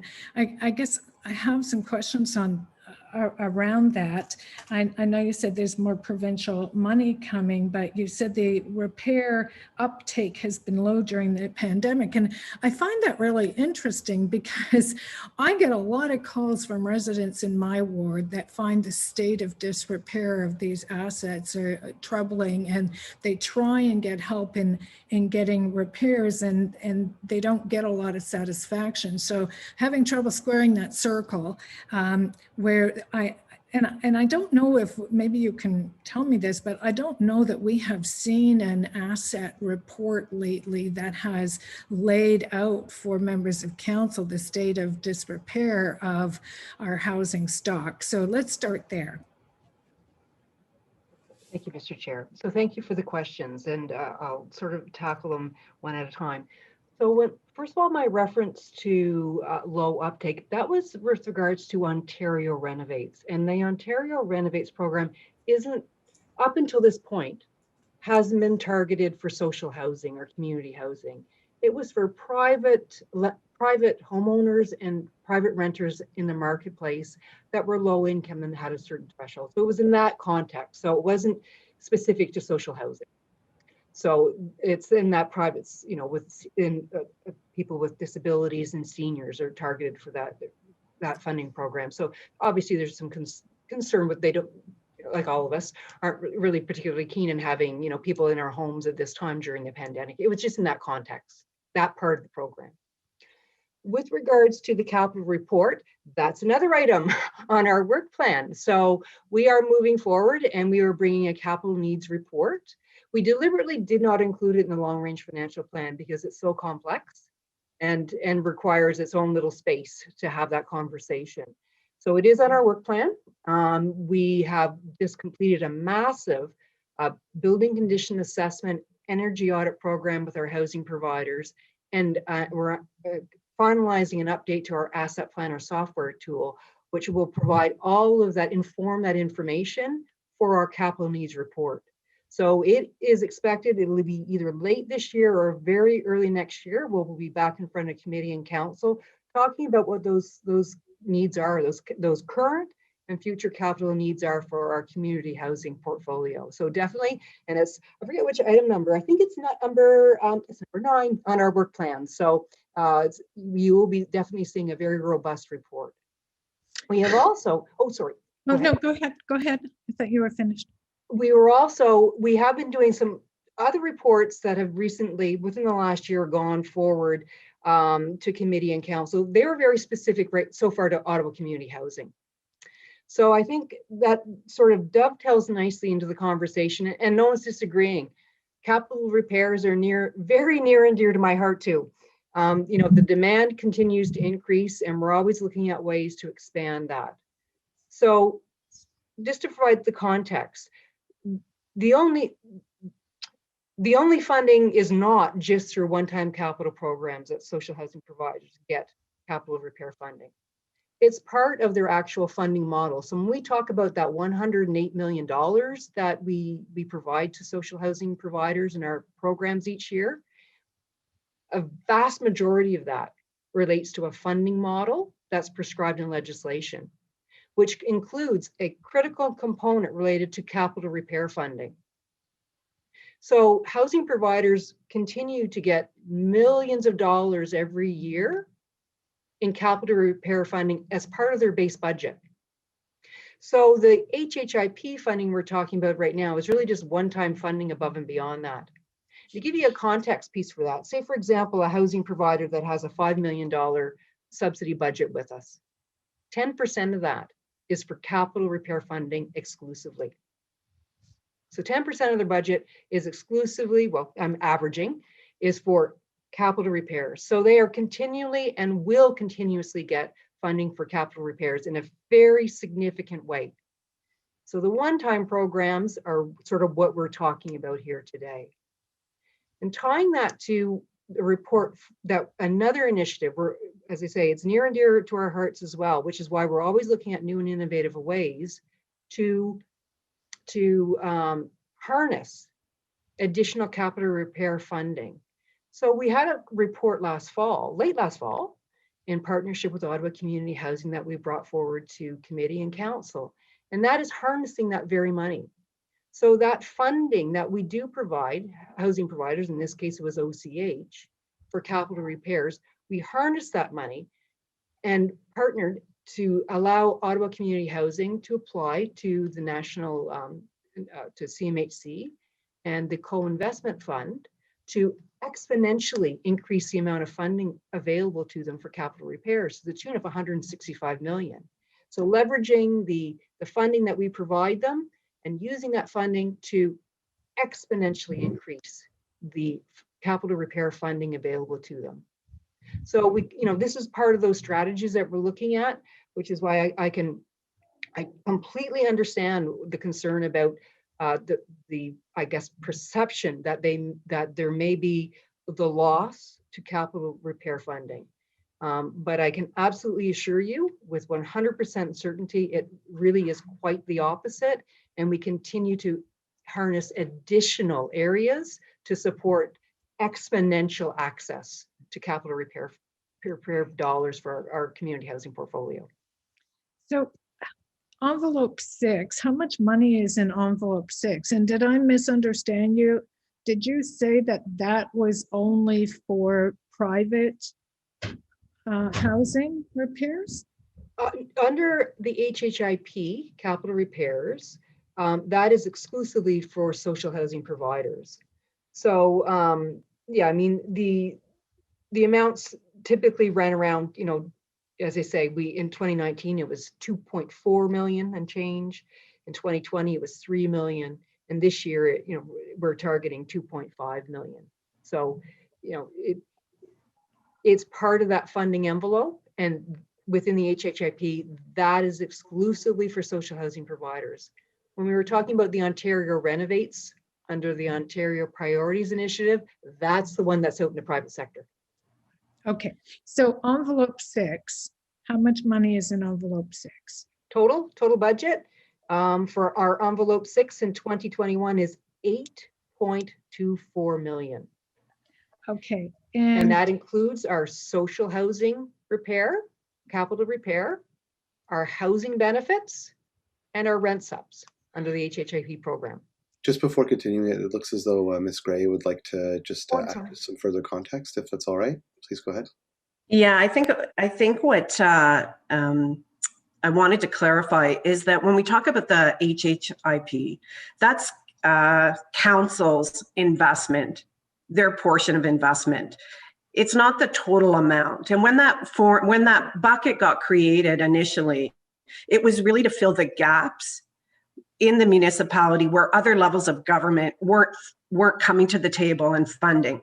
And at that point in time when that funding envelope was established, there wasn't really clear programs for social housing repair, and they weren't being invested at the same level as they are now under the National Housing Strategy. So really what this report is trying to do is look at those other areas that now are funded by other levels of government and saying to council, you don't need now to step in and fund that piece. We need to redirect that money to continue to sustain housing benefits, because that has been a priority of council, and that's a priority of the housing and homelessness plan. So it's not to say those envelopes, and I think that's what Lisa's trying to impart, is that now the National Housing Strategy is picking up the capital repairs, and that envelope, we believe, is funded to the capacity that we believe does not create a risk in that. And we'll know that as we do the building conditions assessments and have a better picture of that, but it is exponentially growing. Whereas the benefits right now, we're waiting for the next iteration of the provincial and federal government's programs. And so we're trying to understand, we need to fill that gap. And right now the gap that we need to fill is in the subsidies, because we think the subsidies where we're having success is where the municipality right now, we need to reallocate that envelope that you initially had done the reallocation. So I think what Lisa's been trying to convey is not that it is not about changing the funding in those capital housing repair budgets. Okay, the delegation had suggested that council at least put a cap on how much money you could draw from that fund, and seemed like a good idea to me, because we haven't seen the building assessment, conditions assessment report yet, and it's worrisome to me. I know how many complaints I get in my own word about the state of our housing stock, and robbing this envelope. I get that the province is putting money in their repair funding, but I still worry that with the provincial government, here today, gone tomorrow, and we need to maintain our housing stock in good condition. So would you agree with the suggestion that we cap the amount of money? And also I'm thinking maybe we should have some quarterly reporting back on the conditions and the use of that envelope. Yeah, I think absolutely, Mr. Chair. We would be happy. I think the intent is staff are not intending to use that. That is not an intent, but it's to give you confidence that should there be exponential growth in this envelope that we're not anticipating, that we have a funding source to be able to use should that actually occur. So it's really a mitigation. So if it is the will of council, or you wanted us to report back, or you want to make sure that there's a cap, we would be happy to assure council, because that's also our intent. And it is a priority in the housing and homelessness plan to ensure that that stock is maintained, and we don't want to jeopardize that stock in any way. So we'd be happy to report back. Okay, well, Mr. Chair, maybe that could be a direction then that we give, asking them to report back. And also, Ms. Gray, what about a cap on how much you could draw out of that fund? Yeah, I think, if that's the will of council, absolutely, we would be happy to do that. Yeah, but I think the reporting back, or if you wanted us to report back in advance of using that envelope and the intent and the amount we want to use in that envelope, we could do that as well. Okay, I think that's a reasonable approach. If that could be a direction then to report back prior to using that, so that we understand the necessity. I think that addresses it. I also want to talk about envelope 5, the 300,000 annually for supports. I mean, it really struck me as odd listening to the presentation that money hadn't been used, because to me, supports is kind of where it's at. And there's a lot of people that need supports in the community. So why hasn't that $300,000 been allocated annually? Just before you answer, I believe that the committee would like to accept that direction.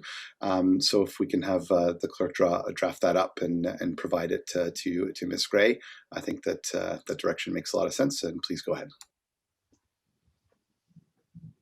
All right. Thank you, Mr. Chair.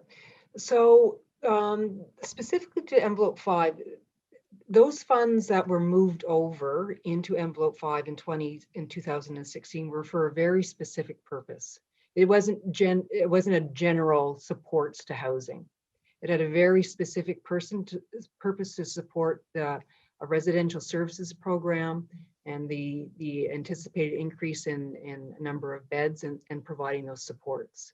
That didn't materialize in the way that they anticipated it would. So that there's still funds within that envelope for supports for housing, and the whole Housing First model and program that's underway still sits under that envelope. It really, the funds that we're talking about within this report truly were very specific funds. Again, envelope 5, sort of like what some of the envelopes we're talking about here, have more than one use within it. There's different categories of uses within it, and this was very targeted to a very specific use, and that didn't materialize. Again, there was other funding sources and programs had shifted since that original allocation. Okay, thank you, Mr. Chair. Those are all my questions. Thank you very much. So I believe that the direction would read something as follows: that staff report back to committee when envelope 6 is being proposed to be used in this manner. Is that the will of the committee? Okay, staff will take that direction. Up next, we have Councillor Dudas for 5 minutes. Please go ahead, Councillor. Thank you very much, Chair. I just wanted to get an understanding from staff, kind of the lay of the land. My understanding from the presentation, from the report, is that we're going to see several provincial programs sunsetting. We're at maximum capacity with our existing portfolios. So in terms of, we're looking at a federal budget being tabled on April 19th. We're looking at a province and a federal government in the midst of a pandemic. Can you give me a better understanding as to what we hope to achieve or expect might be the outcome of the mayor lobbying, advocating with those levels of government to receive additional funding? Certainly, there's been a proactive approach to the programs. The context piece here, which is why it's a bit hard to plan for the long-term future, is explain the National Housing Strategy has become a primary funder of many of our programs. And the way the National Housing Strategy works, it has 3 phases to it. The first phase, we're in the last year of the first phase. So, we know the funding amount in that first phase, but they have not told us yet how much money we're going to be getting in phase 3, or sorry, phase 2 or phase 3. So, and that deals with capital repair, that deals with Home for Good funding, that deals with Ontario priority initiative for capital build, and Ontario renovates with our housing benefits. So Canada Ontario housing benefit, they are all tied into that National Housing Strategy, and we have no indication yet how much funding we're going to be receiving. The closest we can predict, again, was under our Canada Ontario Housing Initiative, because we know how the formula works and how it's tied to reduced federal funds continues to bump up that category. So we do know that the funds, there is a long-term agreement that has been signed for right up until 2028 between the federal government, provincial government, in terms of cost sharing, and then those programs are rolling out in phases. So that's a gray area. There is a commitment, there's agreement signed. At this point, we're just waiting to see the level of additional funding that may be available. There's no indication there'll be any reduced levels of funding. That is an absolute. It's how much more are we going to be able to receive. So Lisa, to your point, we're not anticipating a reduction. However, we're seeing a greater need in our own community and on our finances in terms of funding these programs. So you know, I think we all can recognize that the municipality can't go this alone, nor should we, being that we only have a certain amount of funding at our fingertips through property taxes and some small other sources.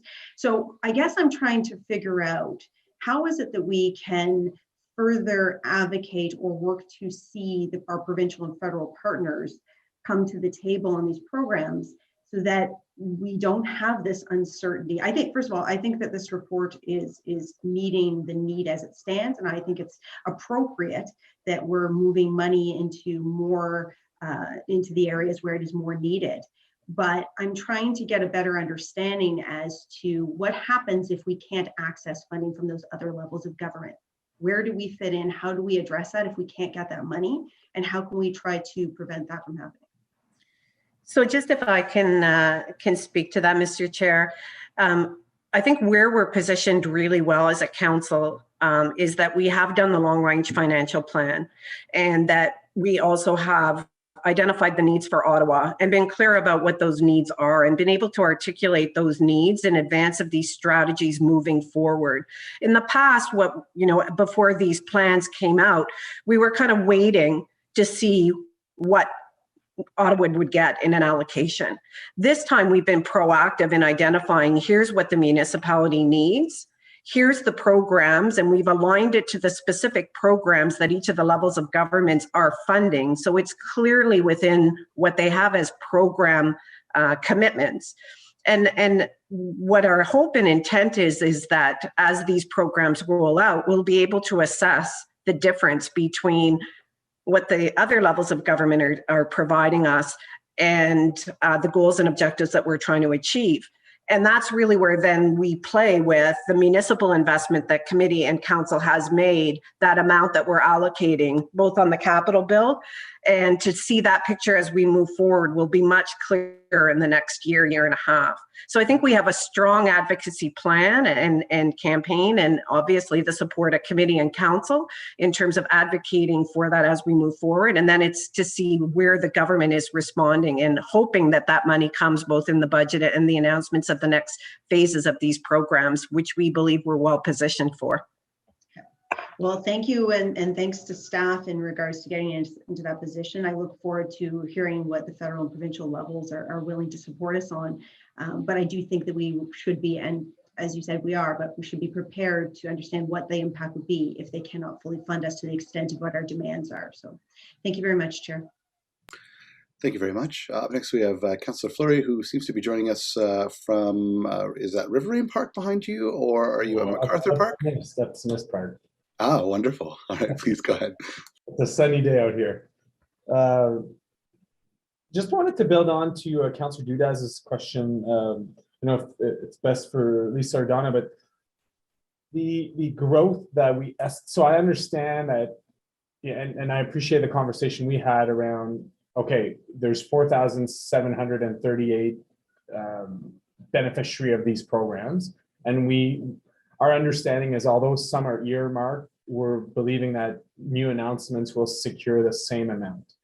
But then parallel to that, we have the pressures that we face today, and your presentation was quite clear on that, around the 444 additional grouping that we're looking for.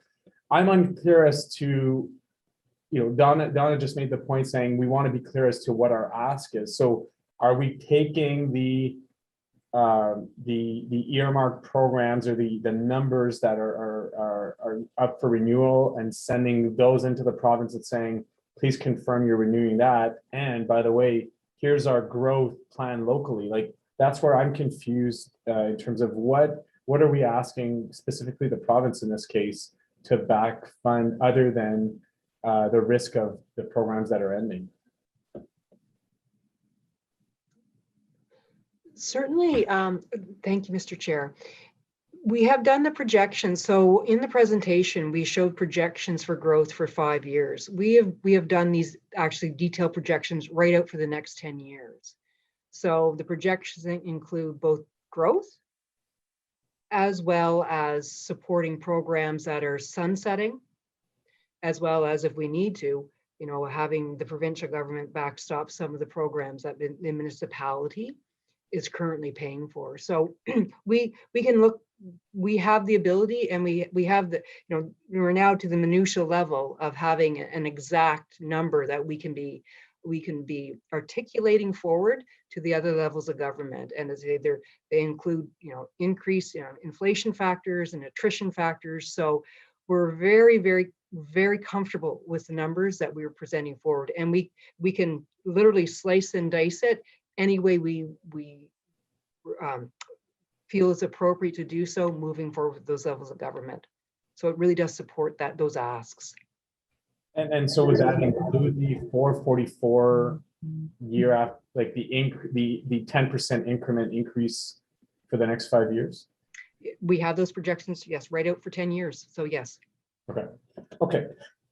And okay, so you made a point during your presentation that I'm looking for clarifications on. So you said there's a number of good criteria that are changing to really maximize the use of the program, which I'm certainly in favor of. We shouldn't create parallel programs and people waiting, because I think that slows down a bit of the process along the way and sets expectations that often are not attainable. But as part of that, you added the second piece, which is these programs, these two buckets, the rent subs and the allowances, are targeted to those that are in motels and shelters. Yes.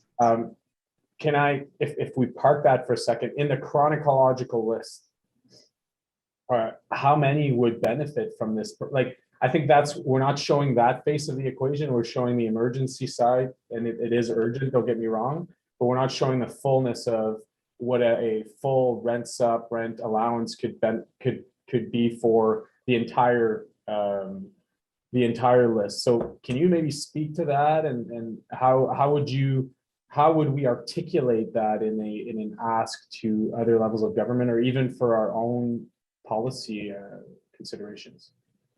Thank you, Mr. Chair, and good question. So in terms of the composition, so this, as we talked about, so the year-end stats for the wait list was, the total number of households was 12,571, of which 1,027 had a homeless priority. So the context piece. So we're looking, over 10,000 households are on our wait list that don't have a homeless priority. The vast majority. Historically, the housing benefits have been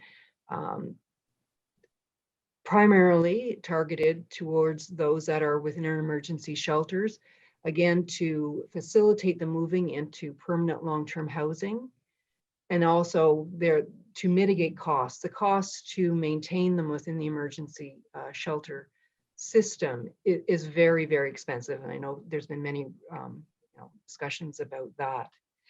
Whereas the balance of the households on the wait list are housed.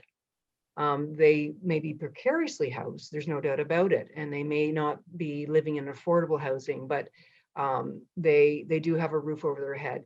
And it really was prioritizing the very limited funding that was available to support households and maximizing where there was the best outcomes for a number of factors, including long-term housing stability and overall minimized costs for the entire system.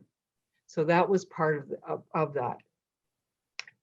So there was another question with regards to how would it benefit households? Well, we had a little sample of that under the Canada Ontario Housing Benefit Program that we implemented last year. Based on the council report recommendations in the provincial program requirements, the program was specific to single females or female-led households with children. First priority, again, was for Indigenous households, those with a homeless priority, and then secondary was those that were precariously housed or at high risk of losing their housing because of affordability. So we had the opportunity we started with our two first priority groups, the Indigenous and the homeless category of women that within our shelters.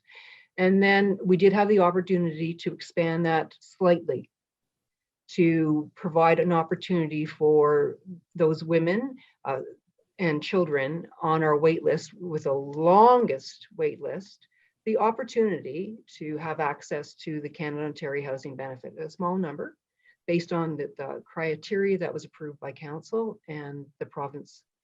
It was a high success. It was a very successful program. Oh, sorry, I thought you were finished. Please go ahead. In the same vein, so I appreciate you saying that ultimately there's an emergency, then there's a priority. Those that don't have a priority but are on the list could benefit from the same program. But if I were to stretch it in a kind of a policy discussion, if the feds were to come out with the basic income, which group of these would benefit from the most? Is it those that are in our shelter and motels, or is it those that are on the chronological list without local priorities? I would suggest at this point, and the focusing on, which is what the federal and provincial programs have been of recent years, ensuring the stability of moving precariously housed or homeless families into permanent housing, providing that long-term stability and supports for them. That certainly has been the priority and would be foreseeable future the priority for those levels of government. Again, the pandemic has really helped highlight that, right? I mean, in terms of the increased risk to households that are living in congregate environments.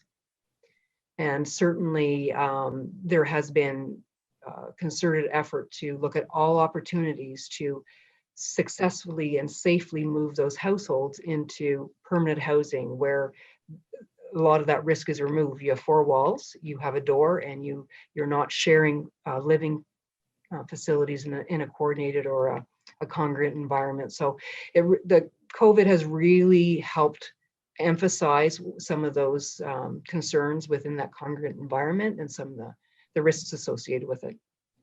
I just want to repeat what I've heard. So if a basic income program was to come into effect from other levels of government, obviously, that would benefit most those in motels and shelters. I can personally speak from the housing benefit component of it. Okay. And my just two quick ones. So we heard about head leases. It's not a new conversation at this committee. If and when we're reviewing head leases, do you see it as a tool or do you see it as a separate program? Like, could the structure around head leases could benefit from a rent sup or a rent allowance? That's kind of the facilitated funding, but head leasing is more than that. Can you maybe speak to how you see that evolve in terms of funding ask or yeah, I'm just curious from the city point of view, how do you see those programs tie in? If you're moving down the road towards a head lease, it would most closely resemble a rent supplement program as we currently have it structured. It would be very difficult to do it a different way because of the way you structure a head lease. Okay. Sorry. And just, sorry, Councillor, and just on that, so that is on our work plan to take a look at, and that, we would contemplate and look at what are the existing programs that we have available and how would we do that. But I think at this point in time, it would be speculative until we've actually done the work to think about that. 1 minute left in this round, my friend. Oh, yeah, that's plenty of time, Mr. Chair. My last comment is just around the risk of capital. I've always opposed any movement of envelopes from capital into operational. For, Councillor Dean's had the point, which is we really have to invest in our housing stock. I did meet with Lisa and Donna, and obviously the intention is not to touch that bucket, but politically, we should be eyes open that when Councillor McKenney brought the motion at council on the budget, looking at additional funds for this program, for our efforts, it would have supplemented it. So we wouldn't have the pockets issue that we have today. So look, I think the majority of elements that are presented to us today are heading in the right direction. I fear the movement of funds between capital and operations and what that could mean in the end. And obviously that's more of a political decision. Staff are coming with the best of recommendations based on our policies. Thank you. Does staff want to respond to that before we move on? Just that we're in agreement, Mr. Chair. We're absolutely in agreement that, it's not our intent to do that, nor is it our desire to do that. And I think that the direction captures that as well. So we'll certainly be made aware the use. So the final wording being that staff be directed to advise CPSC and Council in advance of using the social housing repairs and renewal envelope number 6, including the amount and intent for use of the funds. So I think that captures that there. So we'll certainly be well aware should this occur. Okay, up next, we have Councillor McKenney, and after them, we have Councillor Kavanagh, followed by Councillor Meehan. Please go ahead, Councillor McKenney. Thank you, Chair. And I want to thank staff for this report. I firmly believe that I think there are 3 people in the entire city that understand housing entirely, and probably 2 that understand the funding models around childcare. And I'm not one of them. So what we have in front of us really has got to be printed off and earmarked and kept on everyone's desks until we get the next update. This is truly lays out the picture for us in a way that it informs us, but it should also frighten us. And I go back to what Councillor Fleury just referred to. And I'll say this, I support, given you the constraints that we as council have put you in, and we have, I support the recommendations. And I support how they're being made. I support the direction, but I am very happy to see that we are moving in a direction where we will subsidize people to the same degree as the former RGI, so close to that subsidy, because that's what people need. That's what people need to be able to afford their housing. So thank you for that. And I will be supporting the report on that basis. I just want to go back though to what Councillor Fleury referred to, and the wait list, and that yes, that 1,000 people on that are housing homeless priority, and the rest really are households that are precariously housed, as you say, and are at risk of falling into homelessness because they can't afford their housing.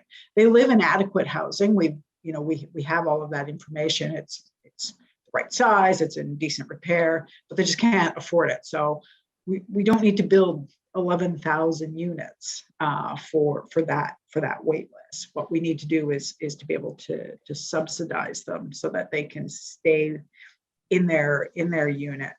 So I understand that this is not addressing that. It's like, again, it's like catching rainwater. You just move the bucket around and get people out of shelter, but more of them fall in. And until we all come to the table with far more money, it's going to continue. And that's not on staff, that's on us.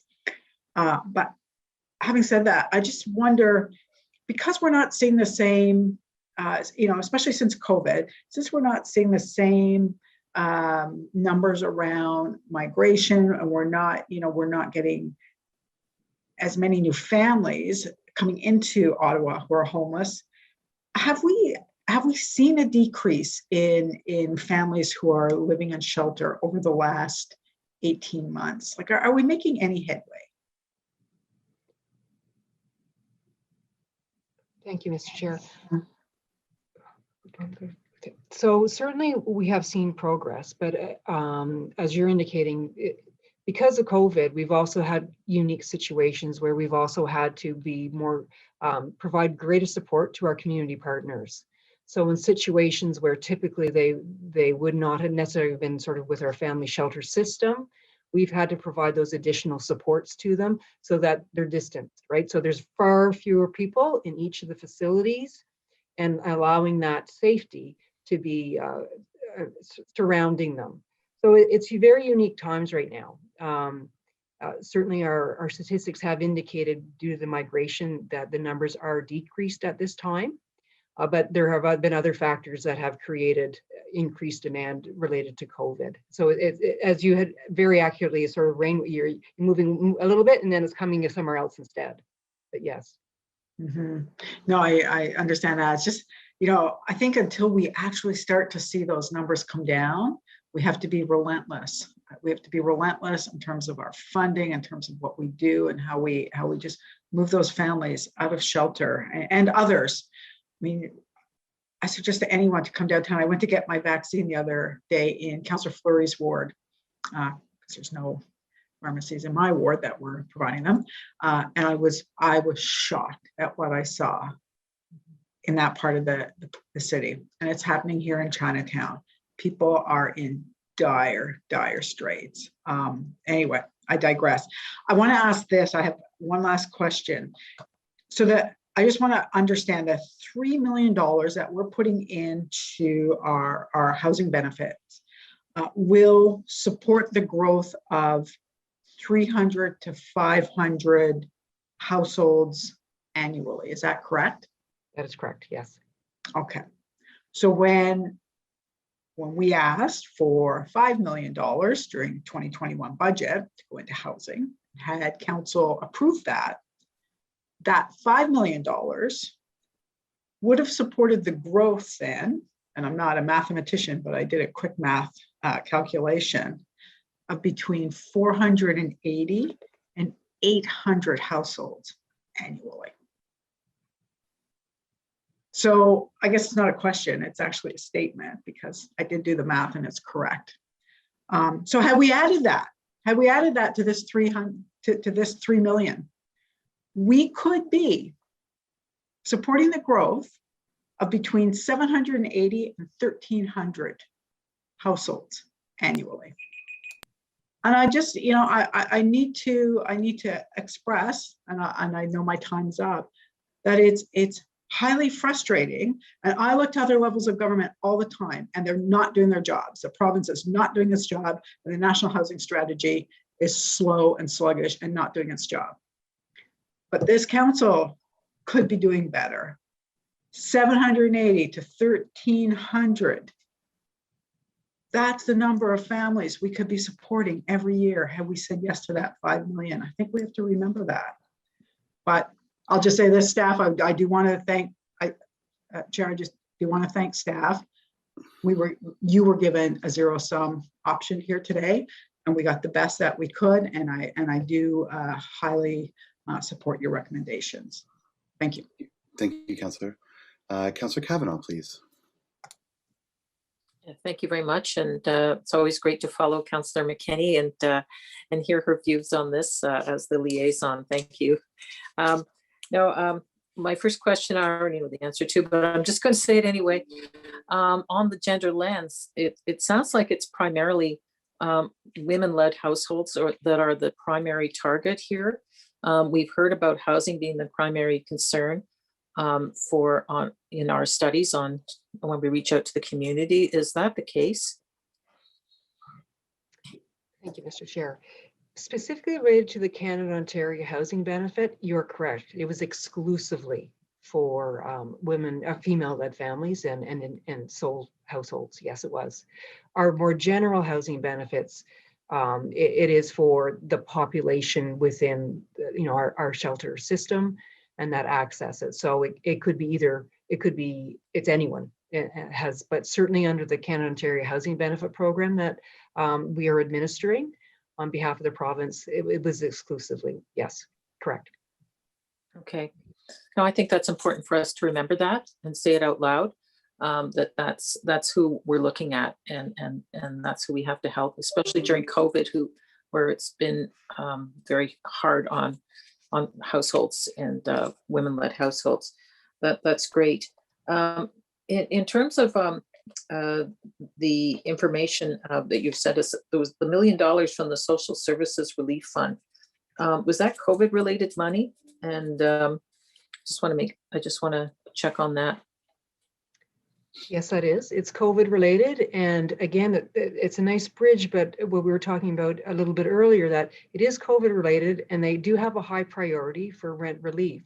Again, recognizing and it's targeted for those that are, in a congregate care environment setting or congregate living environment, sort of reinforcing how important it is to have funding and benefits and options to support moving those households from that congregate environment into their own housing and affordable housing unit within the community. So that is one element of that program, and it's always highly encouraged by the province. So it really does dovetail very nicely to the work that's happening right now with the housing benefits. Well, I think it's going to be, because I have a shelter at the top of my street, I'm quite aware of the need and the capacity and the motels.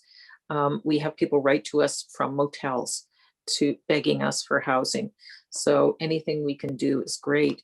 Of course, I realize that there'll be others to fill those spots, unfortunately, and with what's going on. But it's kind of artificial right now that immigration is, and so therefore refugees are not coming in the same numbers they were a couple of years ago. What are the forecasts in that respect? And the effect it has on. Yeah, so we are right now starting to turn our minds to obviously the opening of the border and what will be the impact again based on what we had been looking at previously, but also having discussions with other levels of government, IRCC and the Ministry of Community and Social Services, as Children's Services as well, to just get a sense of what they are projecting in terms of numbers coming in, and then what is the impact in the local community that may have, and starting now to do those projections and what would be the ask that the municipality would request of other levels of government in order to support the successful integration of both asylum seekers and refugee claimants into the city. So that we're definitely turning our attention to that now with the anticipation that once we're post-vaccinations and the border potentially opens, what will be that impact? Yeah, I think we all can see it just, intuitively. And I appreciate that. I'm just wondering, before you make these presentations to us, what kind of conversations do you have with the province, who is our major source of funding? Is that something that we talk through them first before you come to us? I'm just kind of picturing it. I'm just learning, so I just want to get an idea of how that process works. Yeah, it's a good question, Mr. Chair. So, and particularly in COVID, we've been weekly, if not, bi-weekly at different points in conversations with the ministry. So there's a number of different tables that exist. So for each of the functions, if we were to talk about housing as the service system manager, there are tables where we speak regularly with the ministry directly in the organization. And then there's subgroups where those tables work together with the ministry as they're doing reform. So we have opportunities to provide input, talk about our current situation, but we also do that with all of our counterparts across the province. So in the housing group, the housing director and the housing team and members of the team, Lisa and the team, would both sit on those tables and those subgroups. And then there is a cross table that I sit on as the general manager of community and social services with all of my counterparts across the city for each service system manager function, both for housing, childcare, long-term care, all of those functions. And we have opportunities to speak directly to the ADMs in the organization administration and let our views and opinions be known. So it is a very formalized, both a formalized and informalized, as well as we also have the vehicle of the Ontario Municipal Management, OMSA, which is our advocacy table, where we work with them as well as a collective of municipalities to advocate with other levels of government. And then of course, AMO, which we would then be advising with OMSA, AMO, our position. So we have many, many opportunities to advocate and put our positions and to reflect the unique needs of Ottawa with respect to other municipalities as well.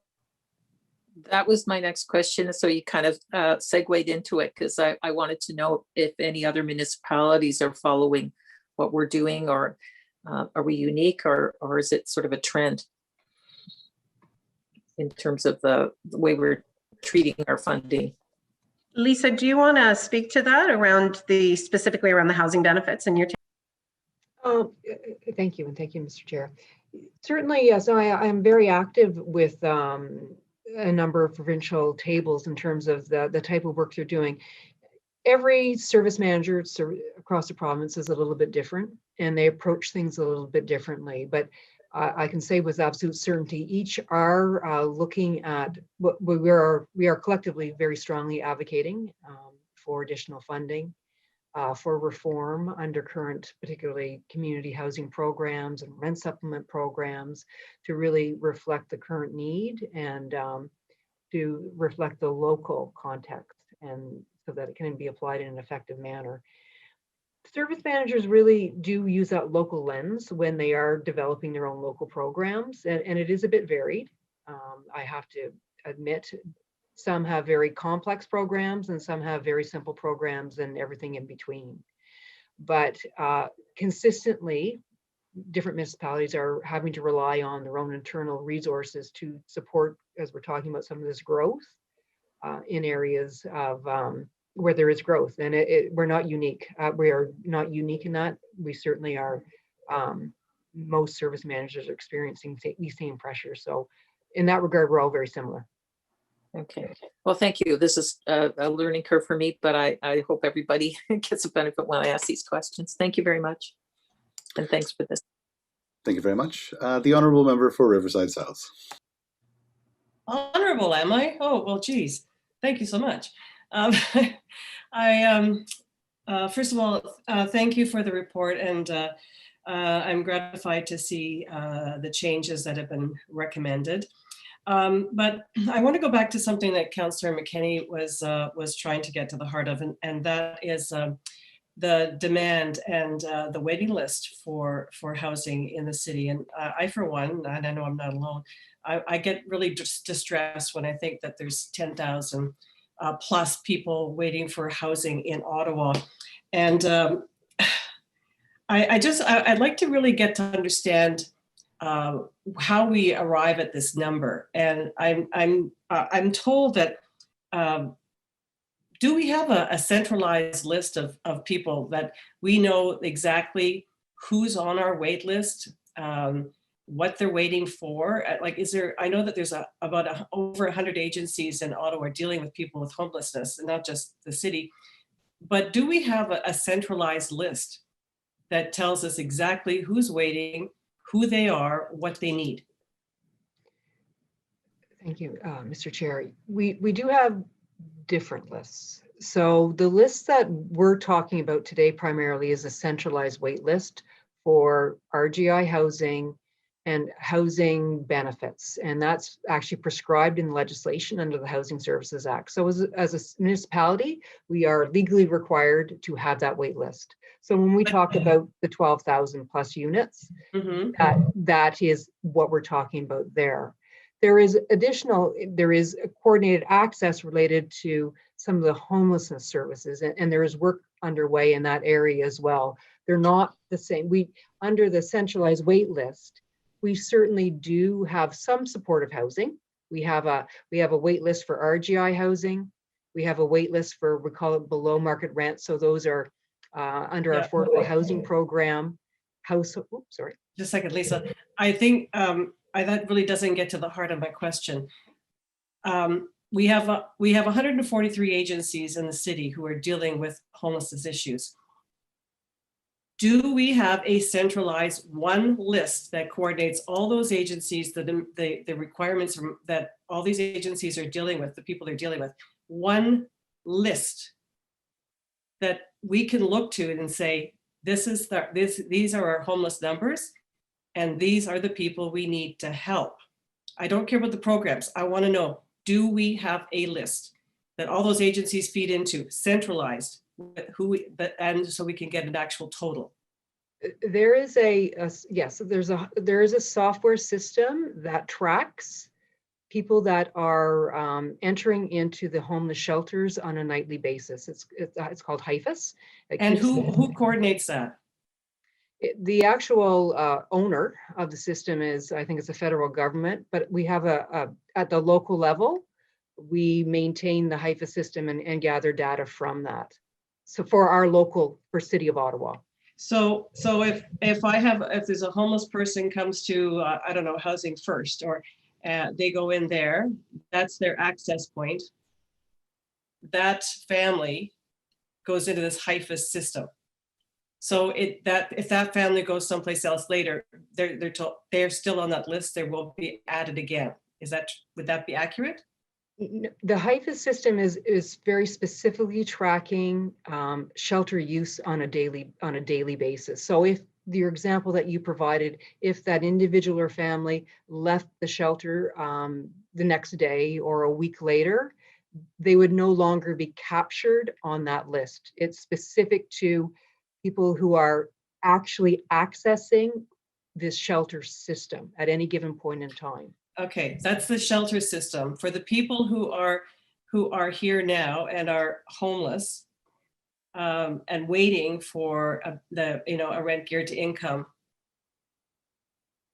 do we have that? Is there a centralized list there? Yes, that is part of our regular centralized wait list, and they would have the homeless local priority. So, and that was the number we were reflecting with the 1,027. So yes, that we absolutely have a centralized as part of our centralized wait list to capture those with the homeless priority for RGI housing. Yes. Okay, so the homeless, for people who are homeless and have gone to an access, once they leave the shelter, if they go someplace else after, are they counted again when they go to another agency? No, once you have a homeless priority, while you continue to be homeless, irrespective of where you are homeless, you continue to have that priority. Okay. So 50% of our newcomers contribute to our homeless issue. And I think it was Councillor McKenney talking about these newcomers are not coming. So what has that resulted? I know that there are other pandemic related pressures that contribute to our homeless list. But when 50% of our homeless issues are newcomers and they're not coming, what has that done to our numbers? Honestly, I am not the expert on that area of the work. We do know that there continues to be pressures on the shelter system. Again, as we were talking about, we are, because of the need for distancing, it's requiring additional use of the shelter system in providing hotels, motels to provide that safe environment for people while they're while they remain homeless.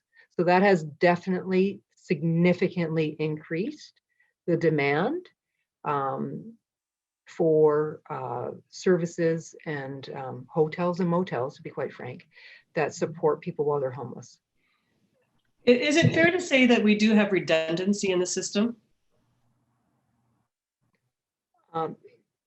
Is it possible to provide a little bit of clarity in redundancy? Well, I mean, yes, that we have so many agencies dealing with homeless. Is it possible there's a lot of duplication in services that could cause our numbers to be higher than we actually believe they are?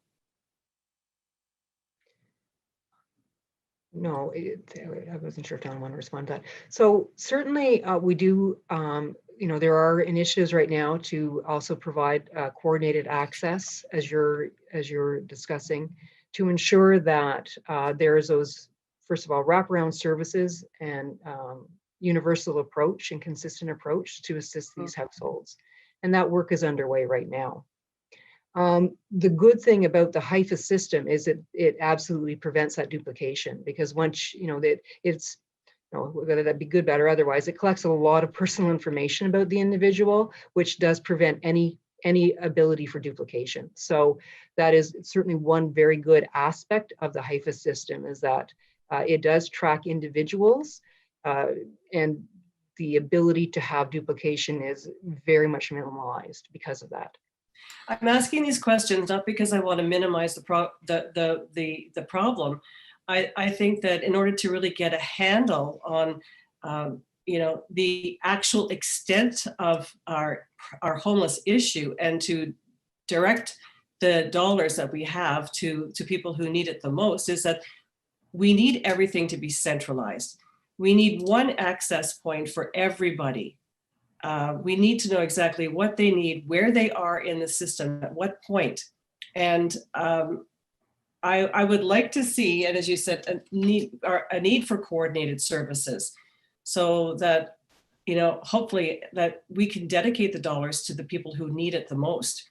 This is not to minimize the problem. I know we've got a homeless problem in the city, but it's frustrating to think that, you know, we've got 143 agencies that all can take a name or a family name, and perhaps they're on several different lists. I think we need a really strong, dedicated, centralized list, and we can look at it at any point in time, like real-time data that says, these are the people we're trying to help.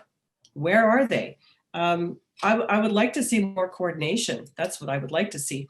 I mean, other cities have eliminated their homeless problem because they have made it more efficient to know who's in dire need of help.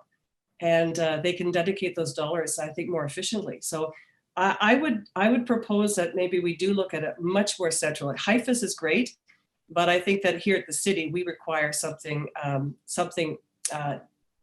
designed specifically for our problem. So, but I'll leave it at that.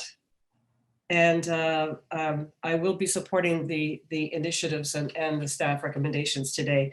But I'd like to continue to take a look at this if I can. So thank you.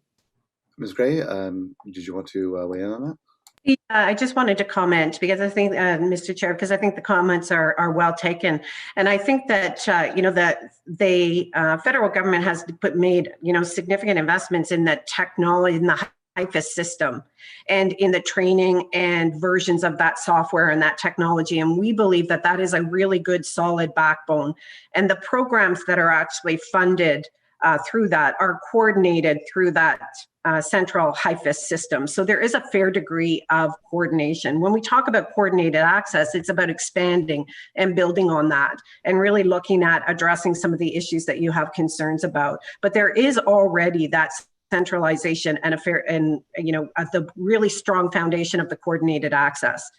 The other piece around that data is having that data. What that allows us to do is to be able to report out on that data. And we have been working with that system and with the providers, because all the providers access into that system. So they need to make sure that they're inputting the data in a consistent way to make sure that the accurate information that we have can be reported out. And you're going to receive a progress report this year that will be the start of that. And that data as well, we will be putting into open data, and we will be sharing that with our other service partners. And that was the efforts of Councillor Fleury's motion that directed us to have a regular ongoing reporting and progress report, that you will start to see that in open data that our community can use as well. So both of those, or those three items, are all part of our work plan: the data, coordinated access, and the regular reporting. So you will be, and there are, you know, efforts underway in that work plan, and we will be bringing that back to committee and council before the end of the term of the council. Okay, thanks, Donna. So just let me be clear, because I'm. Do you want to go back on the board? This is, your time's up. I mean, if you want another. My time is up? Yeah. I asked 5 minutes worth of questions? Yes, you did indeed. Whoa. I guess I'll follow up with staff later. Thank you. Okay, no problem. Can we ask the clerk to put the technical amendment back up so that we can see the actual numbers, so that everybody is clear what the technical amendment states? I think that this is far better than the amounts that we may have seen earlier. Okay, thank you very much. That's it. We'll just give the committee a moment just to take a look at the revised numbers here.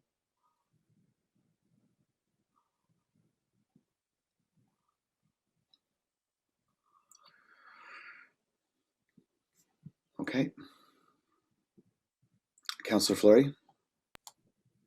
Mr. Chair, just on both the direction and the amendment in front of us, there are immediate implications for 2021, but could we also give a direction that, because there are implications every year, right? It's like a 10% increase every year, and depending on what programs are. So could we get a yearly touch point on where the impacts of those budgets will be? Or like, I'm just looking for how future years will be reported on, I guess. Are you talking specifically about envelope 6, Councillor, or can you just be a little bit more specific? No, more general. Like the proposal from the team is to have 444, or the 10% increase to rent subs and allowances yearly, and obviously we have to support that with proper funding. So I think that part of the identification of the buckets that were done today were for 2021, the risk for 2021 if need be, but there are yearly implications. So I just wonder how that will be reported on. Ms. Gray? Mr. Chair, so we have committed through that housing and homelessness work plan and the targets that have actually been established to be providing ongoing regular reporting to committee and council. And I believe that can be contemplated in that reporting so that you have that level of understanding in that reporting. I appreciate that. Thank you. So thank you very much. So on the report as amended, is this item carried? Carried. Carried? Yeah, Chair, if you could carry the motion first. Oh, pardon me. I'm sorry. I thought we had appended the two. Okay, so on the motion, on the technical amendment, carried. Carried. And then on the report as amended. Carried. Again. All right, perfect. Thank you very much. Carried. We have no in-camera items today. Do we have any notices of motion for consideration at a subsequent meeting? We've received none. Seeing none. Do we have any inquiries? Seeing none. Any other business? Seeing none. On adjournment, is the motion carried? Carried. Thanks, Chair. We are adjourned. Thank you, everyone. The next meeting of CPSC is scheduled for Thursday, May 20th, 2021. There's also a joint planning and CPSC meeting on Thursday, April 22nd to discuss short-term rentals and zoning. So I'm looking forward to seeing everyone on Thursday, April 22nd. I hope everyone enjoys the rest of their day despite the rain. I know that our gardens and grass need it. So looking forward to seeing you on the 22nd. Thank you all very much.